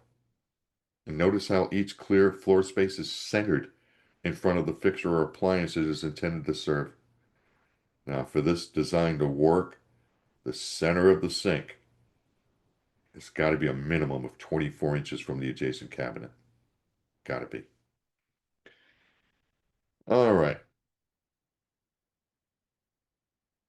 Let's see. And let's see. Jeff wants me to go back all the way to slide 89 and explain the 48 inches versus the other slides which show 40. I'm not sure we're going to have enough time to do that, Jeff. We're running short on time here, buddy. I wish I could go back that far in the presentation, but I really, really can't. Okay, come on, computer. All right. We need to talk about bathrooms next up. If we have a couple of minutes after, when we get close to the end here, Jeff, we'll give it a shot, but I don't think so. I don't think we're going to have time for that. All right. Let's go here now and review the requirements for usable bathrooms, because again, we're running out of time here. A bathroom is defined in the guidelines as a bathroom containing a water closet, toilet, lavatory, and a bathtub or shower. The fixtures may occur in one room or be compartmentalized in separate adjacent spaces. When a bathroom consists of multiple compartments, each compartment, with a fixture required to be accessible, must meet maneuvering and clear floor space requirements. So, clear floor space is required at all fixtures. Sufficient maneuvering space must be provided within the bathroom, or a person using a wheelchair or other mobility aid to enter and close the door, use the fixtures, reopen the door and exit. Clear floor spaces may overlap. Now, of course, in addition to the clear floor space requirement, bathrooms must meet other minimum requirements in order to be considered usable. Usable doors under requirement 3, accessible route under requirement 4, outlet switches and controls mounted at the proper heights and the proper locations under requirement 5, reinforcing for grab bars at toilets and bathtubs and showers under requirement number 6. Now, folks, I'm still getting questions and such here about kitchens, but unfortunately, we're getting real short on time here. We've had some real good conversation, but we've got to finish this on bathrooms because this is important too. If we have time at the end there, we'll try and address it. All right, now, mentioned earlier, you're going to have a design choice here to make. In dwelling units with a single bathroom, the bathroom may be designed using specification A or B. It's your choice as the designer. Now, if you have multiple bathrooms, again, you have a choice to make.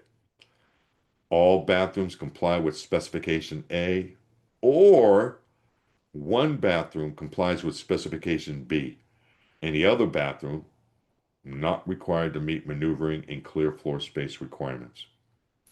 However, bathrooms that are not required to comply with the maneuvering and clear floor space requirements must still have doors with a nominal 32-inch clear opening per requirement 3, be on an accessible route per requirement 4, and have switches, outlets, and controls in usable locations per requirement 5.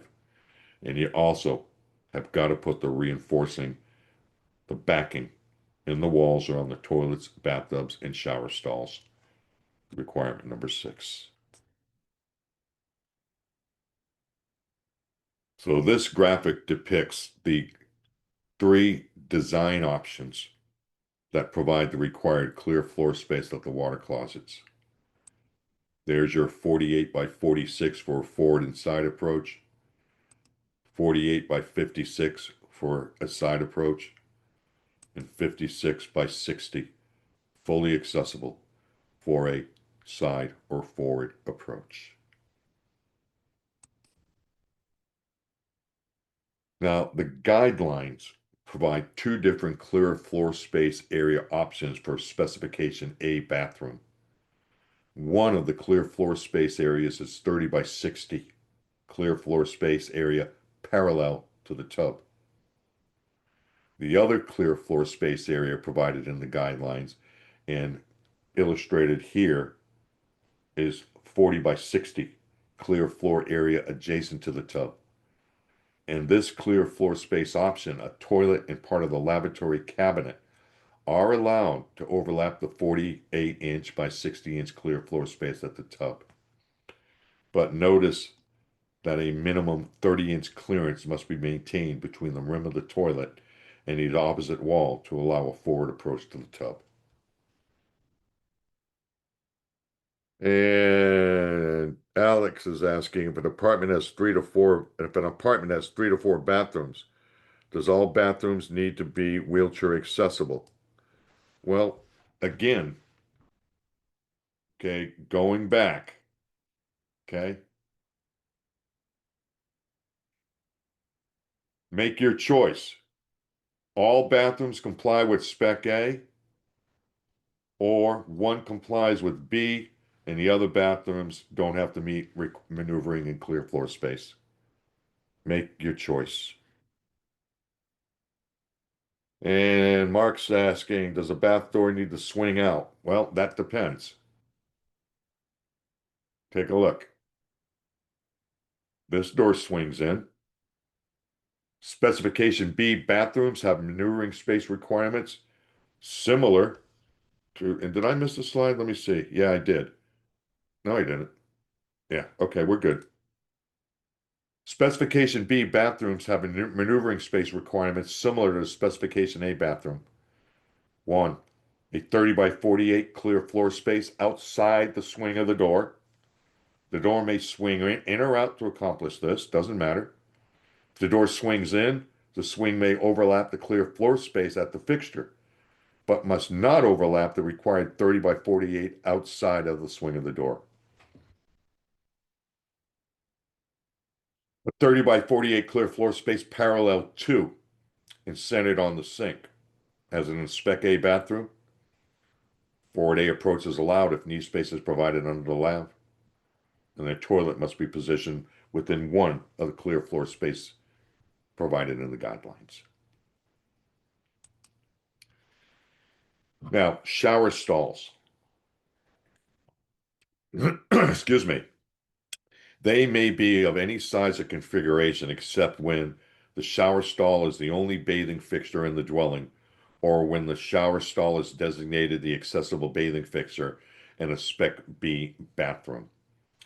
In both of these exceptions, the guidelines specify that the shower stall shall be a minimum of 36 by 36, and it must have a 30 by 48-inch clear floor space parallel to the stall and flush with the control wall. And the shower wall opposite the controls must be reinforced to allow for the installation of a wall-hung seat, which is optional.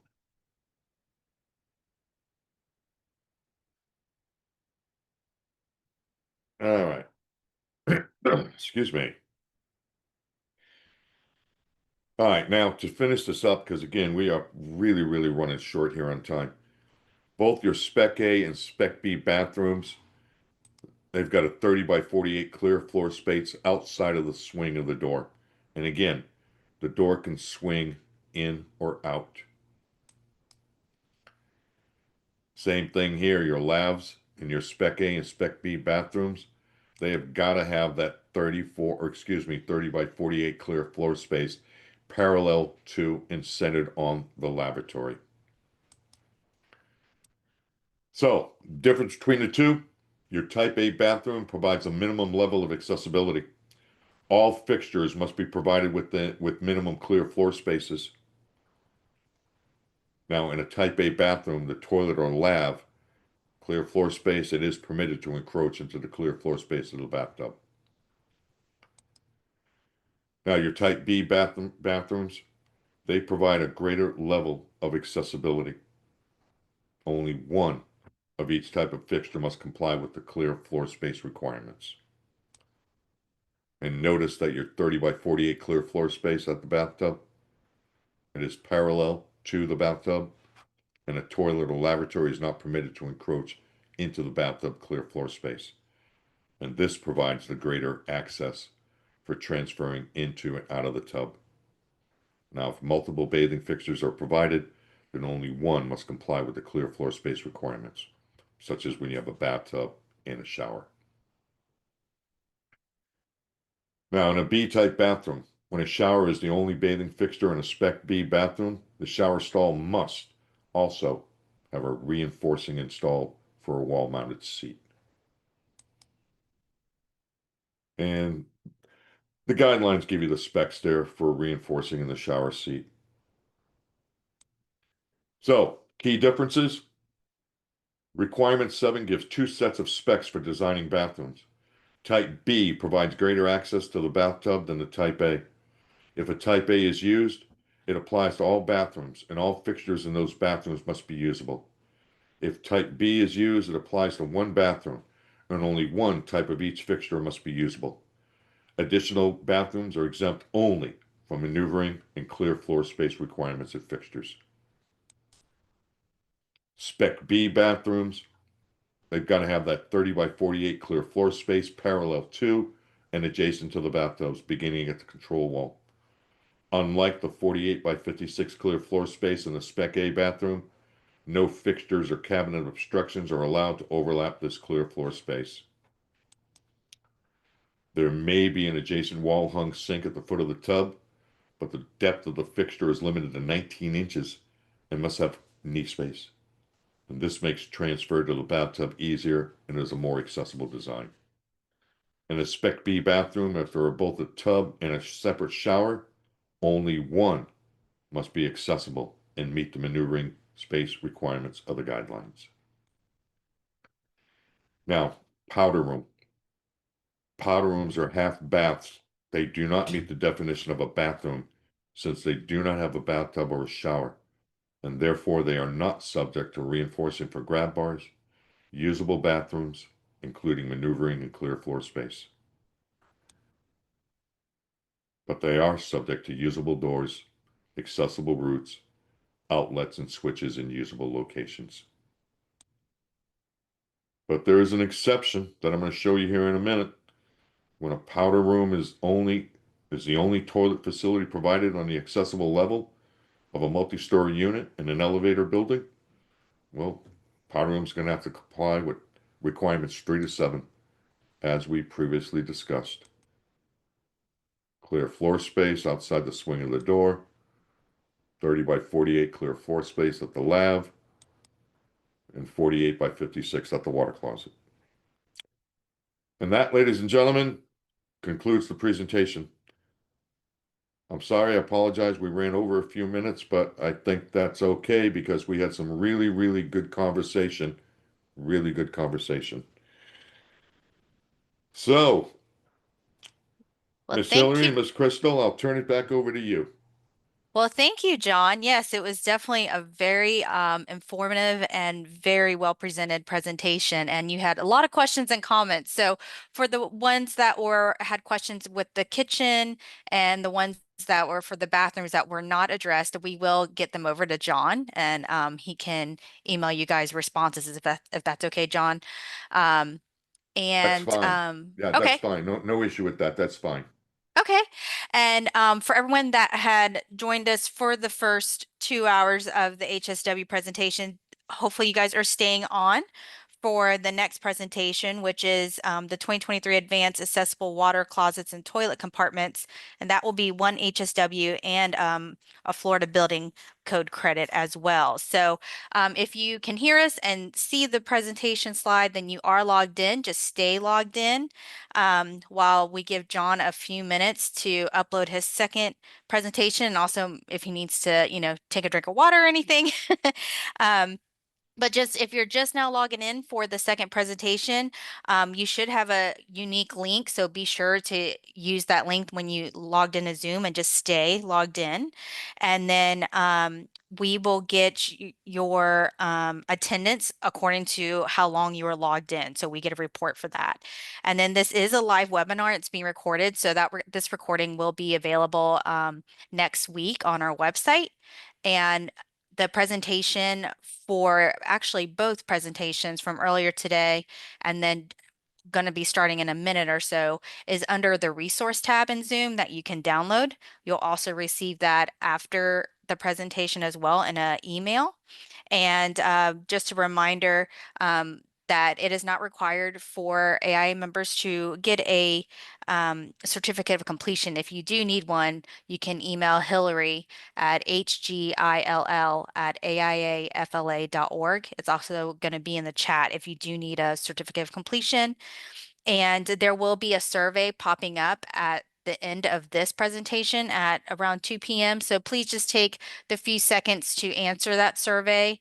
And then you'll also get a following email just in case you weren't able to answer that survey in time. You'll get a separate survey as well. So thank you so much again for joining us and welcome if you're just now joining us for the second presentation. And I'll hand it over to you, John, whenever you're ready.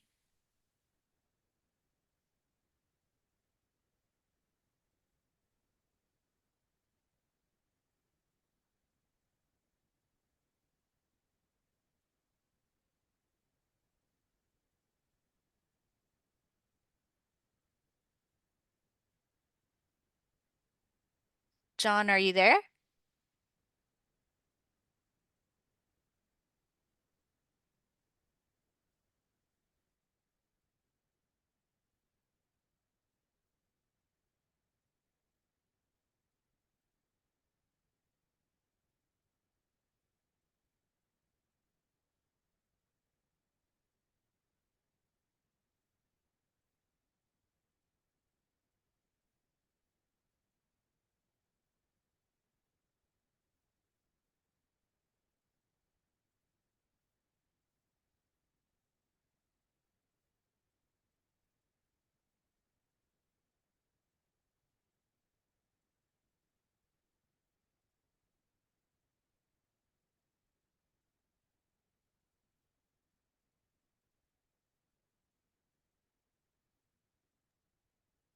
We'll give John a few minutes to join us. The survey will not pop up on your screen until this presentation is over, which will be around 2 p.m. Eastern Standard Time. And for the credits, to receive credit for this presentation, if you can see the screen or hear us, then just stay logged on and we get a attendance report that shows when you logged in and logged out to report your attendance.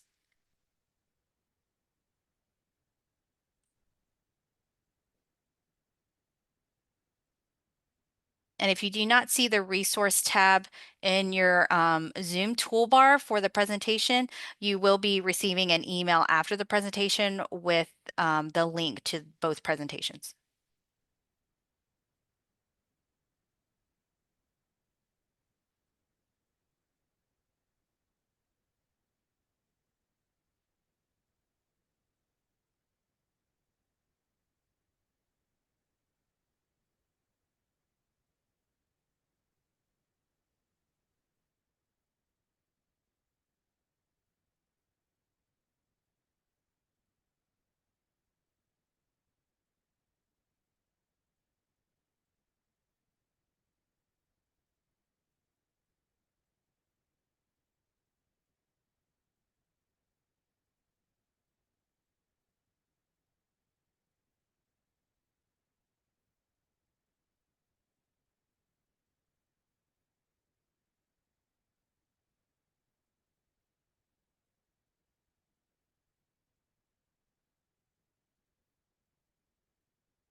Yes, for everyone, we are on just a quick stretch break to let John get a drink of water or whatever he needs to do before his second presentation. So thank you guys for being patient.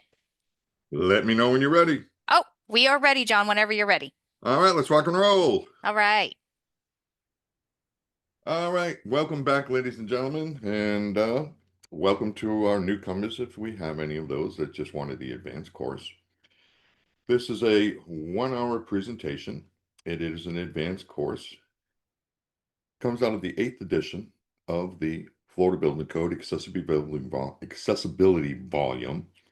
And we are going to talk about accessible water closets and toilet compartments. All right. And as we said, you'll get 1 hour of advanced credit and HSW credit for this. And I am John Farinelli, and I will be your instructor for this course also. All right, here we go. Excuse me. Chapter 6 of the Accessibility Code, it's specific to plumbing elements and facilities. And Section 604 provides the requirements for water closets and toilet compartments.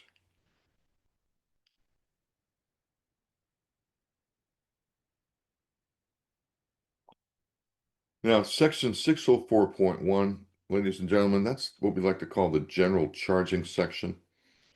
And it merely states that water closets and toilet compartments are to comply with Section 604.2 through 604.8. Now, there is an exception applicable to children, which states water closets and toilet compartments for children's use shall be permitted to comply with 604.9. And we'll look at that a little bit later. But at this point, I think it's important to mention that, the technical provisions in the accessibility code were put there designed for an average size adult in a wheelchair. And for the longest time, we really didn't have anything in the code to give us any kind of guidance when designing a facility for children. So I think this is a good thing to have in here. And again, we'll look at this a little bit later down the road. All right, Section 604.2 provides the specifics for the location of the water closet. The water closet shall be positioned with a wall or partition to the rear and one side. The center line of the water closet shall be 16 inches minimum to 18 inches maximum from the side wall or partition, except that the water closet shall be 17 inches minimum and 19 inches maximum from the side wall or partition and the ambulatory accessible toilet compartment specified in section 604.8.2. Oh, come back here. Too many buttons.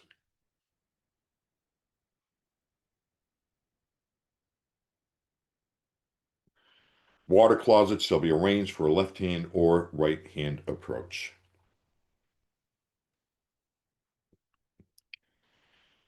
Now, these graphics here, ladies and gentlemen, they depict the required distance from the water closet center line to the adjacent wall of 16 to 18 inches in a wheelchair accessible compartment and 17 to 19 inches in ambulatory accessible compartments.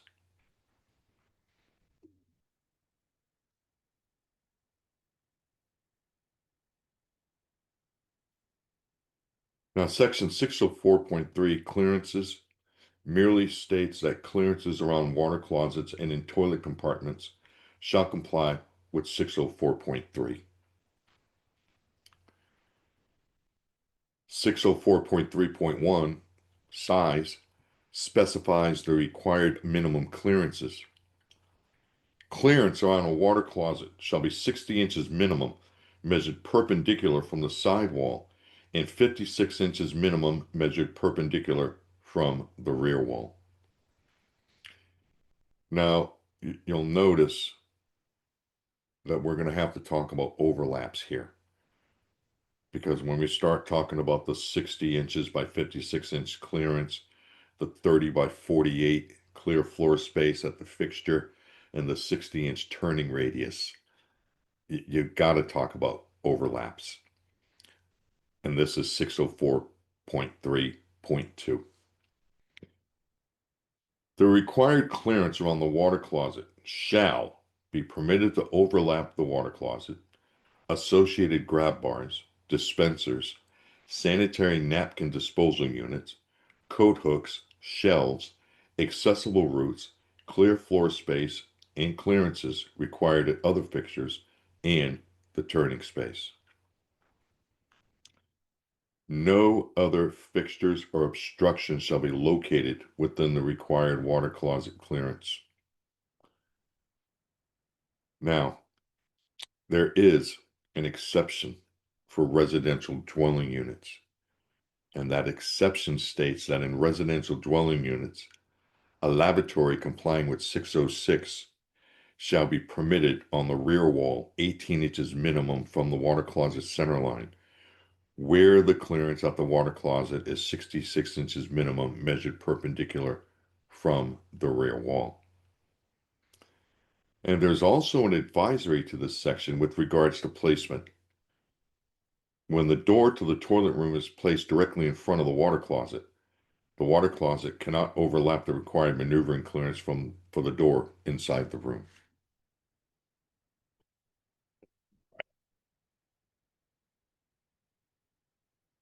And Jeffrey is asking, please refresh ambulatory reference. I believe you're alluding to ambulatory accessible compartments and such, Jeff. And we're going to deal with that a little bit later down in the presentation. Okay? So, again, hold that thought. Let's see. And Jolene is saying she was recently corrected on a project that the 56 inch is actually 59 if you have a tank type toilet. Never noticed that in the code. Can you tell me where that is? Well, we're going to get to that because it makes a difference if it's a wall hung or floor mounted. And I think that's what you're alluding to. All right. Now, I do have a graphic here that I would like to show you. Here is where we can see very, very clearly the 56 by 60, the 30 by 48 clear floor space, and the 60-inch turning radius. And notice that the door is allowed to swing into the turning radius and to the 56 by 60 clear floor area, but not into the 30 by 48 clear floor space. The door cannot swing into that.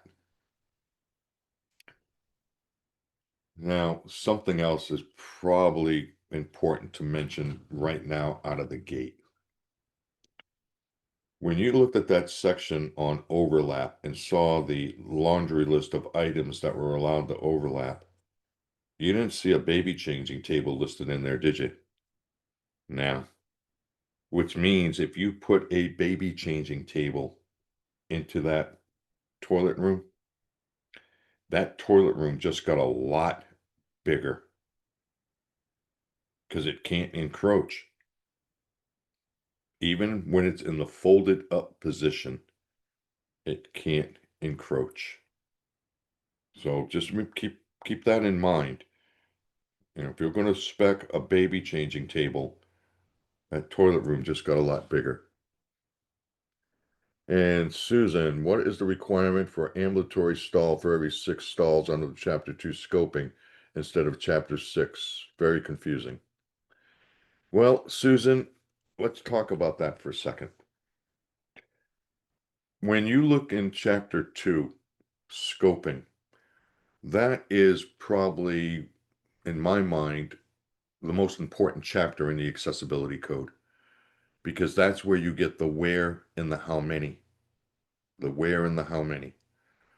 Chapters 3 through 10 contain all the technical provisions. So, again, we're going to talk a little bit about that a little bit more down the road. And Anonymous is saying, but the baby changing station does not have a physical presence on the floor. Well, neither does a grab bar, and neither does a wall-hung lavatory. Okay? All right. Let's see. And Jeff, why don't you show an example of a compartment that has the baby changing table? Well, we can only put so much in the presentation, Jeff, but I will take that under advisement. All right. Here's 604.4 that addresses water closet seats. The seat height of a water closet above the finished floor shall be 17 inches minimum and 19 inches maximum measured to the top of the seat. Seats shall not be sprung to return to a lifted position. Now, there are exceptions again for a private office and a residential dwelling unit. And when we talk about a private office, this is a situation where you have a private bathroom in somebody's office. It's intended for a single occupant. It's only accessed through that private office, and it's not intended for common use or public use. It doesn't have to comply with this provision for the seats. And then under exception number 2, when you have a residential dwelling unit, the height of the water closet, it is permitted to be 15 inches minimum and 19 inches maximum above the finished floor measured to the top of the seat. And let's see. And Amy's saying, I understand that the baby changing station cannot impede into the clearance when folded up, but can it open into the clearances? No, it can't really be there. It's not allowed to overlap. It's not allowed to overlap. And Mr. Anonymous again, what about the soap dispenser or hand dryer encroaching into the toilet clear space? Well, we're going to address that too, sir, or ma'am. Since you're anonymous, I don't know which is which. Now, let's talk about grab bars. This is going to begin our discussion under section 604.5. Grab bars for water closets shall comply with 609. Grab bars shall be provided on the side wall closest to the water closet and on the rear wall. There are 3 exceptions for private offices, residential dwelling units, and correctional facilities. Well, once again, with that private office, you don't have to have the grab bars in there, but you do have to have the backing in the wall because, again, that would be considered an adaptable element. Residential dwelling units, same thing, adaptable element. You just have to have the reinforcement, the backing in the walls. And in correctional facilities, things like that, they're just totally exempt because of suicide prevention. 604.5.1 provides the specifications for the sidewall grab bar. The sidewall grab bar shall be 42 inches long minimum, located 12 inches maximum from the rear wall, and extending 54 inches minimum from the rear wall. So once again, very, very specific about off the wall, length of the grab bar, overall length from the wall, and notice the 33 to 36-inch dimension to the top of the gripping surface for the grab bar. 604.5.2 provides the specifications for the rear wall grab bar. The rear wall grab bar shall be 36 inches long minimum and extend from the center line of the water closet 12 inches minimum on one side and 24 inches minimum on the other side. Now, there are 2 exceptions. Exception 1 states, the rear grab bar shall be permitted to be 24 inches long minimum, centered on the water closet, where wall space does not permit a length of 36 inches minimum due to the location of a recessed fixture adjacent to the water closet. 2. Where the administrative authority requires flush controls for flush valves to be located in a position that conflicts with the location of the rear grab bar, then the grab bar shall be permitted to be split or shifted to the open side of the toilet area. Now, looking at that, this graphic here shows the allowance under exception number 2, where the rear grab wall is allowed to be split or shifted to the open side. And Timothy's asking, are hotel guest units with only microwaves considered residential dwelling units? Well, Tim, the building code volume defines both dwelling units and sleeping units. A dwelling unit has the provisions for eating, sleeping, and sanitation. A sleeping unit has provisions for eating, sleeping, or sanitation, but not both. So in your example of a hotel room having only a microwave oven in it, that would be a sleeping unit. That would be a sleeping unit.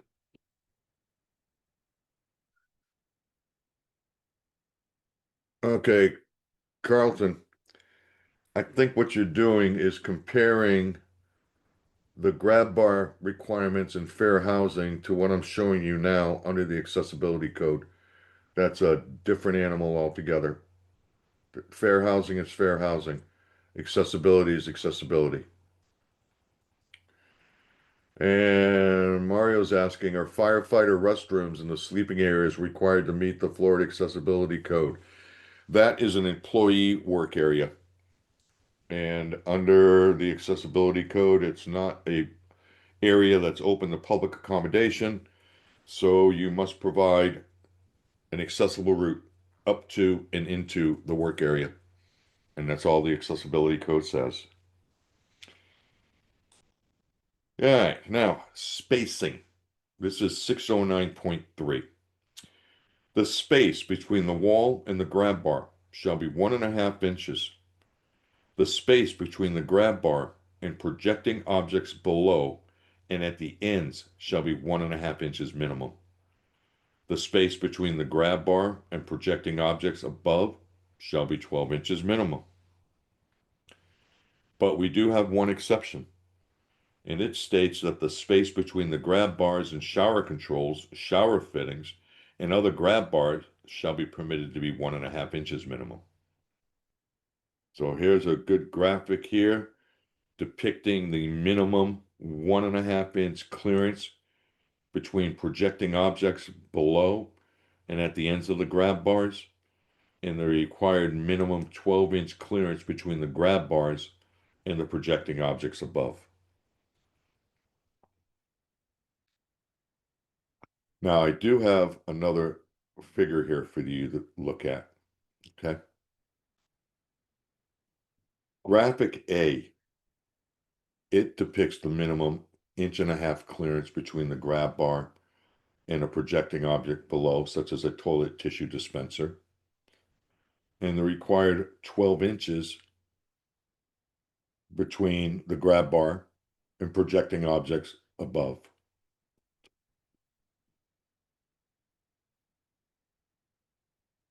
Now, from a design standpoint, when objects above and below the grab bar are recessed, as depicted in graphic B, the minimum clearances, ladies and gentlemen, become a moot point. Now, of course, there's nothing in the accessibility code, there's nothing in the ADA standards for that matter, that require recessed dispensers. It's a design choice. It is a design choice. All right. Next up is 604.6 flush controls. Flush controls shall be hand operated or automatic. Hand operated flush controls shall comply with 309, which pretty much means they have to be within the reach ranges. But the section goes on.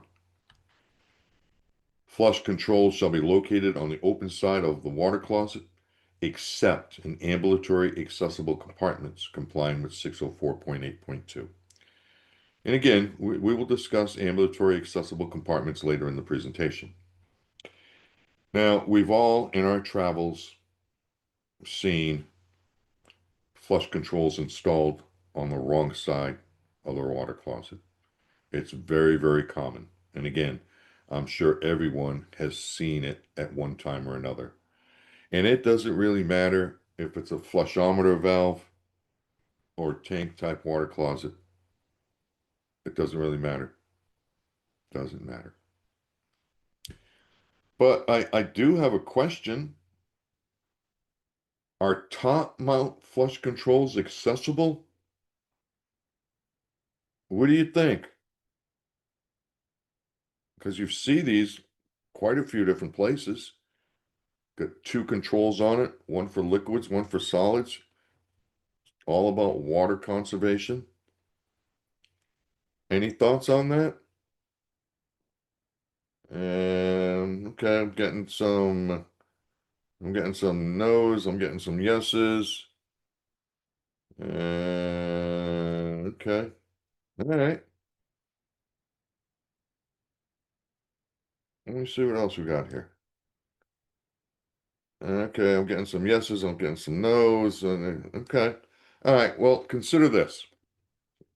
Are you familiar? Come on, computer. What are you doing to me? There we go. Come back here. Are you familiar with the United States Access Board? They are the federal board that is responsible for accessibility in buildings that are owned by the federal government or leased by the federal government. And this is their thoughts. Manual flush controls, including push buttons, must be usable from a point between the center line and the open side of the fixture. A portion of the control can be outside the range if it is usable without having to reach beyond the water closet center line from the open side. But that is the position of the United States Access Board. And again, they are only responsible for federal buildings, either owned or leased by the federal government. So the bottom line there, the code says open side. Code says open side. And let's see. And Mario's asking, what are the what are the clearance limits for protruding objects? We'll take a look at that shortly. All right. Here we are with dispensers, 604.7. This is where you get the technical specifications. Toilet paper dispensers shall comply with 309.4 and shall be 7 inches minimum and 19 inches maximum in front of the water closet measured to the center line of the dispenser. The outlet of the dispenser shall be 15 inches minimum and 48 inches maximum above the finished floor and shall not be located behind grab bars.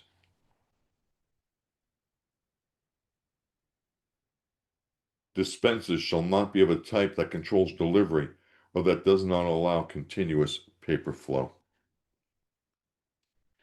Now, there is an advisory to this. If toilet paper dispensers are installed above the sidewall grab bar, the outlet of the toilet paper dispenser must be 48 inches maximum above the finished floor, and the top of the gripping surface of the grab bar must be 33 inches minimum and 33 inches maximum above the finished floor. And again, it's all about the clearances. You take a look at this graphic, and it depicts the required centerline dispenser of 7 to 9 inches in front of the water closet, right here, and the 15 to 48 inch maximum above the finished floor. The minimum 1.5 inch clearance between the top of the dispenser and the clearance here at the grab bar, and the 33 to 36 maximum dimension measured at the top of the grab bar. Now, of course, if that grab bar is 36 inches high, a non-recessed toilet paper dispenser located above the bar must have an outlet at exactly 48 inches high to accommodate both the maximum reach height and the 12-inch minimum clearance above the grab bar.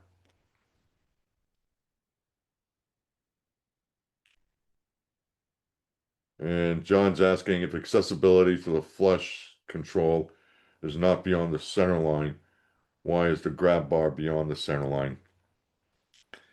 Well, again, when it talked about the center line of the controls for that top tank, John, that came from the U.S. Access Board. Florida Accessibility Code, ADA standards say the controls have to be on the open side.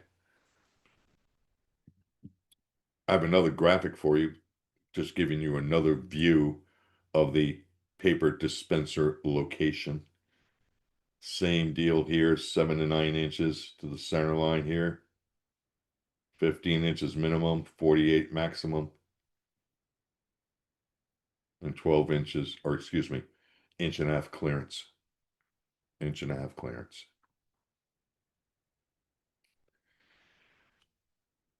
Let's talk again. Mentioned it earlier, but I think it warrants a little bit more conversation about recess dispensers. Recessed toilet paper dispensers provide better access by keeping space at the water closet clear. Large roll dispensers can obstruct space at water closets and can be hard to reach due to their width and the required placement from the water closet measured to the dispenser center line. But again, it's not addressed in the Florida Building Code accessibility volume or the Americans with Disabilities Act standards. But it is addressed in the ICC ANSI A17.1. That is referenced in the building code volume, but again, as you saw just a little bit ago, takes it to the ADA standards. So again, bottom line here, use of recessed dispensers, it's a design choice. Just like we mentioned earlier, that vertical grab bar, it is optional. As long as you've got the inch and a half clearance you need between the top of the horizontal and the bottom of the vertical, you are good. Now, we again have all seen in our travels problems. And Mr. or Mrs. Anonymous, I've been told in the past that the large dispensers like that need to have the furthest paper outlet within the 9-inch max distance from the floor. Well, again, when you look at the dimensions 15 to 48, okay, it's those large, those dispensers that are as big as a spare tire, they're nothing but a nightmare trying to get them where they need to be. So as long as you stay within the technical specs for the dispenser, you're good to go. Now, anyway, we've all seen problems with water closets and toilet dispensers and so on and so forth. And of course, we can always go from one extreme to the other. Can't make stuff like this up, folks. I don't know who did the layout here, but you're a little too close for comfort. And this one over here, well, at least they got the controls in the right location. It's on the open side of the water closet. I hope you've got some really long arms, though. I think you're going to have some issues here. And again, you can't make stuff like that up. You don't have to.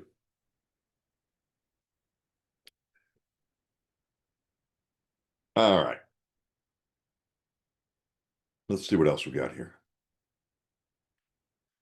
Next up is section 604.8, toilet compartments. But before we go there, comment or question from Jorge. Can the towel bar encroach into the maneuverability areas for the toilet bowl, the door, etc.? Well, generally, it talks about dispensers. It doesn't talk about towel bars. And again, when you looked at that list of what is allowed to overlap, you didn't see towel bars listed in there. So again, odds are probably not. Probably not. All right, 604.8. Wheelchair accessible toilet compartment. Or excuse me, toilet compartments. Wheelchair accessible toilet compartments shall meet the requirements of 604.8.1 and 604.8.3. Compartments containing more than one plumbing fixture shall comply with 603. Ambulatory accessible compartments shall comply with 604.8.2 and 604.8.3. Now, your subsection 604.8.1, wheelchair accessible compartments, merely states that wheelchair accessible compartments shall comply with 604.8.1. And I'm sure at this point, you've noticed that the code clearly differentiates between a toilet room and a toilet compartment. And John's asking, are freestanding toilet paper holders allowed? I'm going to say no, because they're not allowed to encroach. They are not allowed to encroach. All right. Now, looking at 604.8.1.1 size. This section specifies the minimum required size and differentiates between compartments intended for adult use and those intended for children. Wheelchair accessible compartments shall be 60 inches wide minimum, measured perpendicular to the sidewall, and 56 inches deep minimum for a wall-hung water closet, and 59 inches deep minimum for a floor-mounted water closet, measured perpendicular to the rear wall. Wheelchair accessible compartments for children's use shall be 60 inches wide minimum, measured perpendicular to the sidewall, and 59 inches deep minimum for wall-hung and floor-mounted water closets, measured perpendicular to the door. Now, clearly, and I think this is one of the comments that came in earlier, that she was issued a violation, I believe she alluded to, about the 56 versus 59-inch depth. Well, as you can see here, when it comes to an adult wheelchair accessible compartment, it depends on whether or not the water closet is wall hung or floor mounted.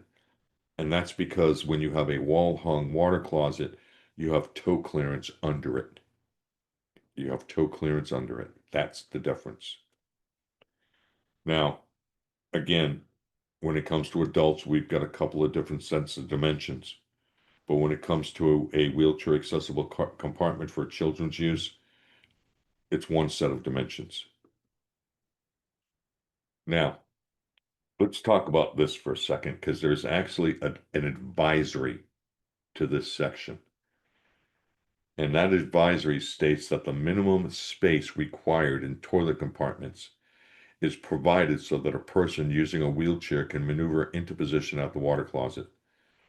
This space cannot be obstructed by baby changing tables or other fixtures or conveniences, except as specified as 604.3.2 overlap. And that's why I mentioned right at the beginning of this that baby changing tables are a problem, because this advisory to this section specifically addresses it. Now, the advisory goes on. If toilet compartments are to be used to house fixtures other than those associated with the water closet, they must be designed to exceed the minimum space requirements. Convenience fixtures such as baby changing tables must also be accessible to people with disabilities, as well to other users. And toilet compartments that are designed to meet and not exceed the minimum space requirements may not provide adequate space for maneuvering into position at a baby changing table. And that's the bottom line there, folks. Be real cautious when you start specking out baby changing tables.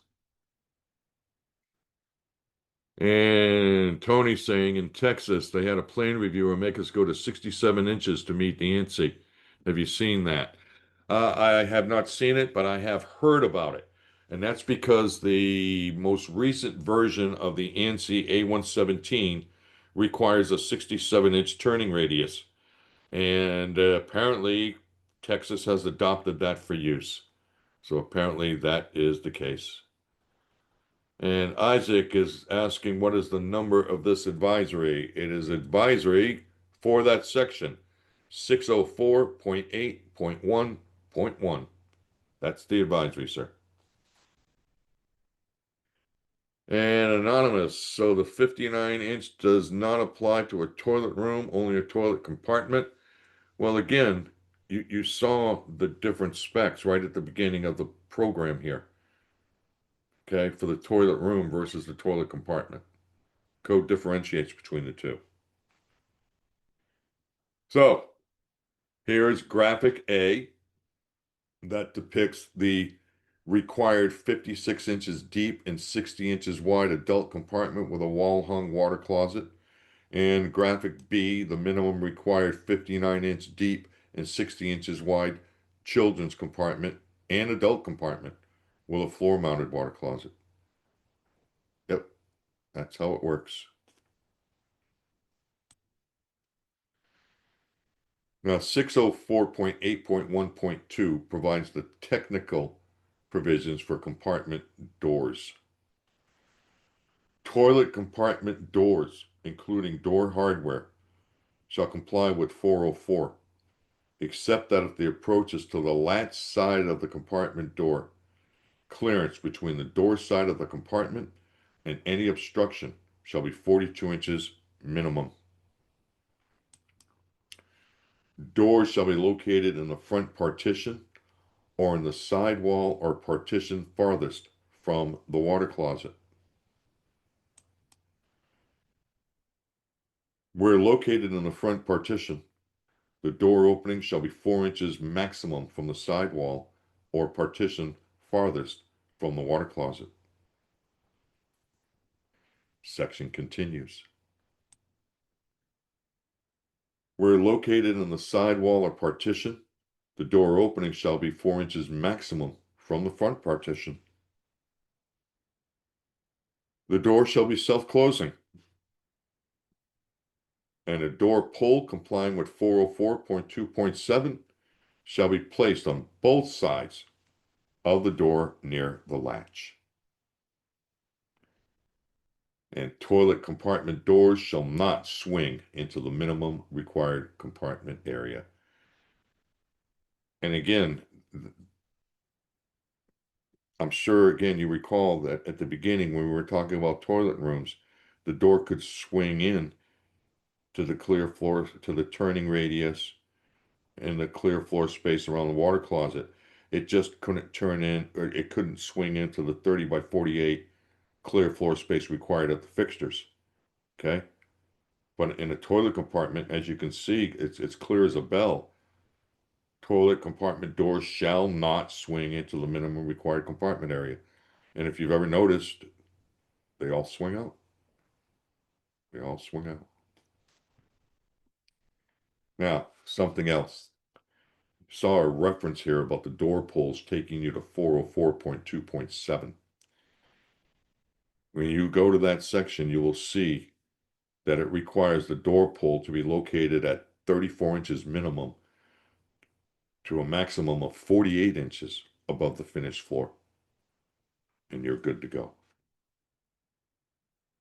So here's a good shot here. This graphic depicts the maximum 4-inch separation distance and the 42-inch clearance between the door and any adjacent obstruction.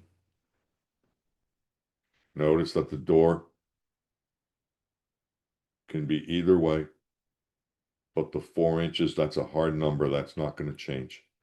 That doesn't change. And John is asking, can you have a pocket door?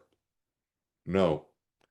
There's a section in the accessibility code says that door hardware must be exposed and usable on both sides of the door. So a pocket door in the traditional sense, John, that has the lever on the edge of the door, no, it would not work. It would not work. Good question, though. Thank you. All right. Here is section 604.8.1.3. This section allows for either a left-hand or a right-hand approach to the water closet. That's all it talks about. That's it. Doesn't matter, left hand or right hand. We're good. And from Mr. or Mrs. Anonymous, but there are pocket doors made that still have the hardware accessible. And if that's the case, have at it. Could even be a folding door. As long as the hardware is exposed and usable from both sides and you get the 32-inch clear opening required, you're good to go. And Arthur's asking, how come I don't see a lavatory in the toilet compartment? Well, we're going to get there because I think I know where you're going. Okay? Just hold that thought. Now, earlier we mentioned a little bit about toe clearance, but here we go. This is section 604.8.1.2. The front partition and at least one side partition shall provide a toe clearance of 9 inches minimum above the finished floor and 6 inches deep minimum beyond the compartment side face of the partition, exclusive of partition support members. Compartments for children's use shall provide a toe clearance of 12 inches minimum above the finished floor. There is an exception for deeper or wider compartments. And under that exception, it states that toe clearance is at the front partition is not required in a compartment greater than 62 inches deep with a wall-hung water closet or 65 inches deep with a floor-mounted water closet. Toe clearance at the side partition is not required in a compartment greater than 66 inches wide. Toe clearance at the front partition is not required in a compartment for children's use that is greater than 65 inches deep. And again, it's all about maneuverability. That's what the toe clearance is really about. So when you're maneuvering within the water closet and you swing around in that turning space, your toes can go under the partition. So when you look at this in a graphic standpoint, there is the 9-inch minimum vertical toe clearance for adults. And there is the required 12 inches for children and the required 6-inch minimum horizontal clearance for both adults and children compartments. Got to go 6 inches past. You're either 9 in the height for adults, 12 for children. In either case, 6 inches horizontally. And Mr. Anonymous. Okay, you clarified that. Thank you. What about soap dispensers or hand dryer encroaching into the toilet clear space? Not associated with a toilet, so not allowed. Well, again, a soap dispenser, a hand dryer, paper towel dispenser, as long as you meet the clearances, you're good. You're good. All right. Now, section 604.8.1.5 addresses grab bars in wheelchair accessible compartments. Takes you right back to 609. Sidewall grab bar complying with 604.5.1 shall be provided and shall be located on the wall closest to the water closet. And in addition, a rear wall grab bar complying with 604.5.2 shall be provided. So as you can clearly see, the technical specifications for grab bars in toilet compartments are the same as they were for toilet rooms.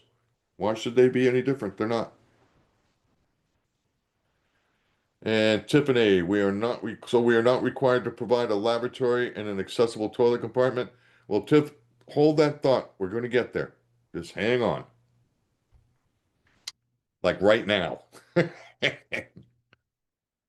This is section 604.8.1.6, lavatories, which I'm hoping we're all familiar with as a Florida specific amendment to the code. In new construction, the wheelchair accessible toilet compartment shall contain an accessible lavatory within it, which must be at least 19 inches wide by 17 inches deep, nominal size, and wall mounted. The lavatory shall be mounted so as not to overlap the clear floor space areas required by Section 604 for the wheelchair accessible toilet compartment and shall comply with 606. Such lavatories shall be counted as part of the required count for the building. See also Section 213.3.4. Now, note that reference to 213.3.4. That's Chapter 2, scoping, right? When you look at that, it tells you very clearly where lavatories are provided, at least one shall comply with 606 and shall not be located in a toilet compartment. Now, 606 provides the technical specifications for the lavatories and sinks. And in addition to the lavatory, this Florida-specific amendment also provides specifications for the water closet. So, Miriam, if we're adding new toilets to a historic hotel, the new accessible stalls should contain the lavatory, correct? If it's technically feasible, yes. Yeah. And Carmen's asking, what's an FSA? Florida specific amendment. Florida specific amendment. All right. So here is 608 point or 604.8.1.7.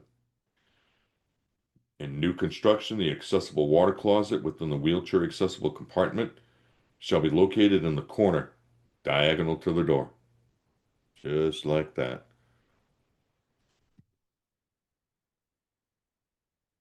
Now, there is a combined advisory to both sections 604.8.1.6 and 8.1.7, which states Florida law, section 553.504, paren 5, Florida statutes, stipulates that required bathing room and toilet rooms in new construction shall be designed and constructed with an accessible lavatory in the wheelchair accessible compartment and the water closet located in a corner diagonal to the door. Now, the Americans with Disabilities Act standards for accessible design and therefore the code require wheelchair accessible compartments in new construction and in alterations of existing buildings to have self-closing doors. While the Florida laboratory requirement and Florida water closet placement apply only to new construction, they are desirable for all wheelchair accessible compartments and should be considered where feasible. Now, we need to take a quick look here about ambulatory accessible toilet compartments. Where do they need to be provided? These provisions, you find your answer in Chapter 2, Scoping, 213.3.1. Where toilet compartments are provided, at least one toilet compartment shall comply with 604.8.1. In addition to the compartment required to comply with 604.8.1, at least one compartment shall comply with 604.8.2, where six or more toilet compartments are provided, or where the combination of urinals and water closets totals six or more fixtures. And that's why I say, ladies and gentlemen, Chapter 2 in the Accessibility Code is very important. Now, here is the section 604.8.2. Ambulatory accessible compartments shall comply with 604.8.2. Size. Ambulatory accessible compartments shall have a depth of 60 inches minimum and a width of 35 inches maximum and 37 inches maximum. And there's a reason for that. Toilet compartment doors under 604.8.2.2. Specs are quite similar to those previously reviewed. Toilet compartment doors, including door hardware, shall comply with 404, except that if the approach is to the latch side of the compartment door, clearance between the door side of the compartment and any obstruction shall be 42 inches minimum. The door shall be self-closing. A door pull complying with 404.2.7 shall be placed on both sides of the door near the latch. Toilet compartment doors shall not swing into the minimum required compartment area. And this is why you have that minimum, maximum sizes on the ambulatory accessible compartment. Because 604.8.2.3 requires grab bars on both sides of the compartment. And that's again why you have the minimum maximum width of the compartment. So both grab bars can be used simultaneously. That's the reason. Now, there are a few additional issues. Coat hooks and shelves is under 604.8.3. Coat hooks shall be located within one of the reach ranges specified in 308.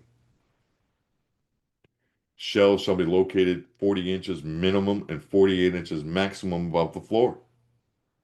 And here's a real good graphic here. This shows you the grab bar height, 33 to 36. Water closet height to the top of the seat. Also gives you the minimum width of the compartment. Center line from the partition wall to the water closet. And your horizontal grab bar dimensions. And Arthur's saying, looks like there was a change in the ambulatory compartment. Didn't it used to be 40 inches wide? Not to my knowledge. Not to my knowledge, Arthur. All right, now we talked about kitties before, and it did take some time, but we finally have some technical specs for the children's use. This is 604.9, water closets, toilet compartments for children's use. Now, this is an advisory table, but at least it gives you, the designer of record, something to hang your hat on. So they give us the water closet center line, toilet seat height, grab bar height, dispenser height, and it's all depending on the age of the children. 3 and 4, 5 through 8, 9 through 12. And then the location. Water closet shall be located with the wall or partition to the rear and one side. Center line of the water closet, 12 inches minimum, 18 inches maximum from the side wall or partition, except that the water closet shall be 17 inches minimum and 19 inches maximum from the side wall or partition in the ambulatory accessible compartment specified in 604.8.2. And compartments can be arranged for a left-hand or right-hand approach to the water closet. So, for kids, all specced out in that advisory table. Let's see. And David's asking, have the reconciled grab bar heights being in a conflict with tanks and flush valves for the kids' fixtures? No, really, not really. There's really nothing in there, with the differences and splitting it or shifting it to one side. There's really nothing there. But I wouldn't have a problem with it. It's not specific to kids, but I would say we'd be okay with that. All right, now to wrap this up, ladies and gentlemen, a couple of other provisions in here when it talks about kids. There's other provisions, other additional issues for clearance, height, grab bars, flush controls, dispensers, and toilet compartments, all in 604.9. And there's also 606.2, lavatories for children's use. And that is it, ladies and gentlemen. That's all I've got for you. Hope you got something good out of it. If nothing else, a good refresher.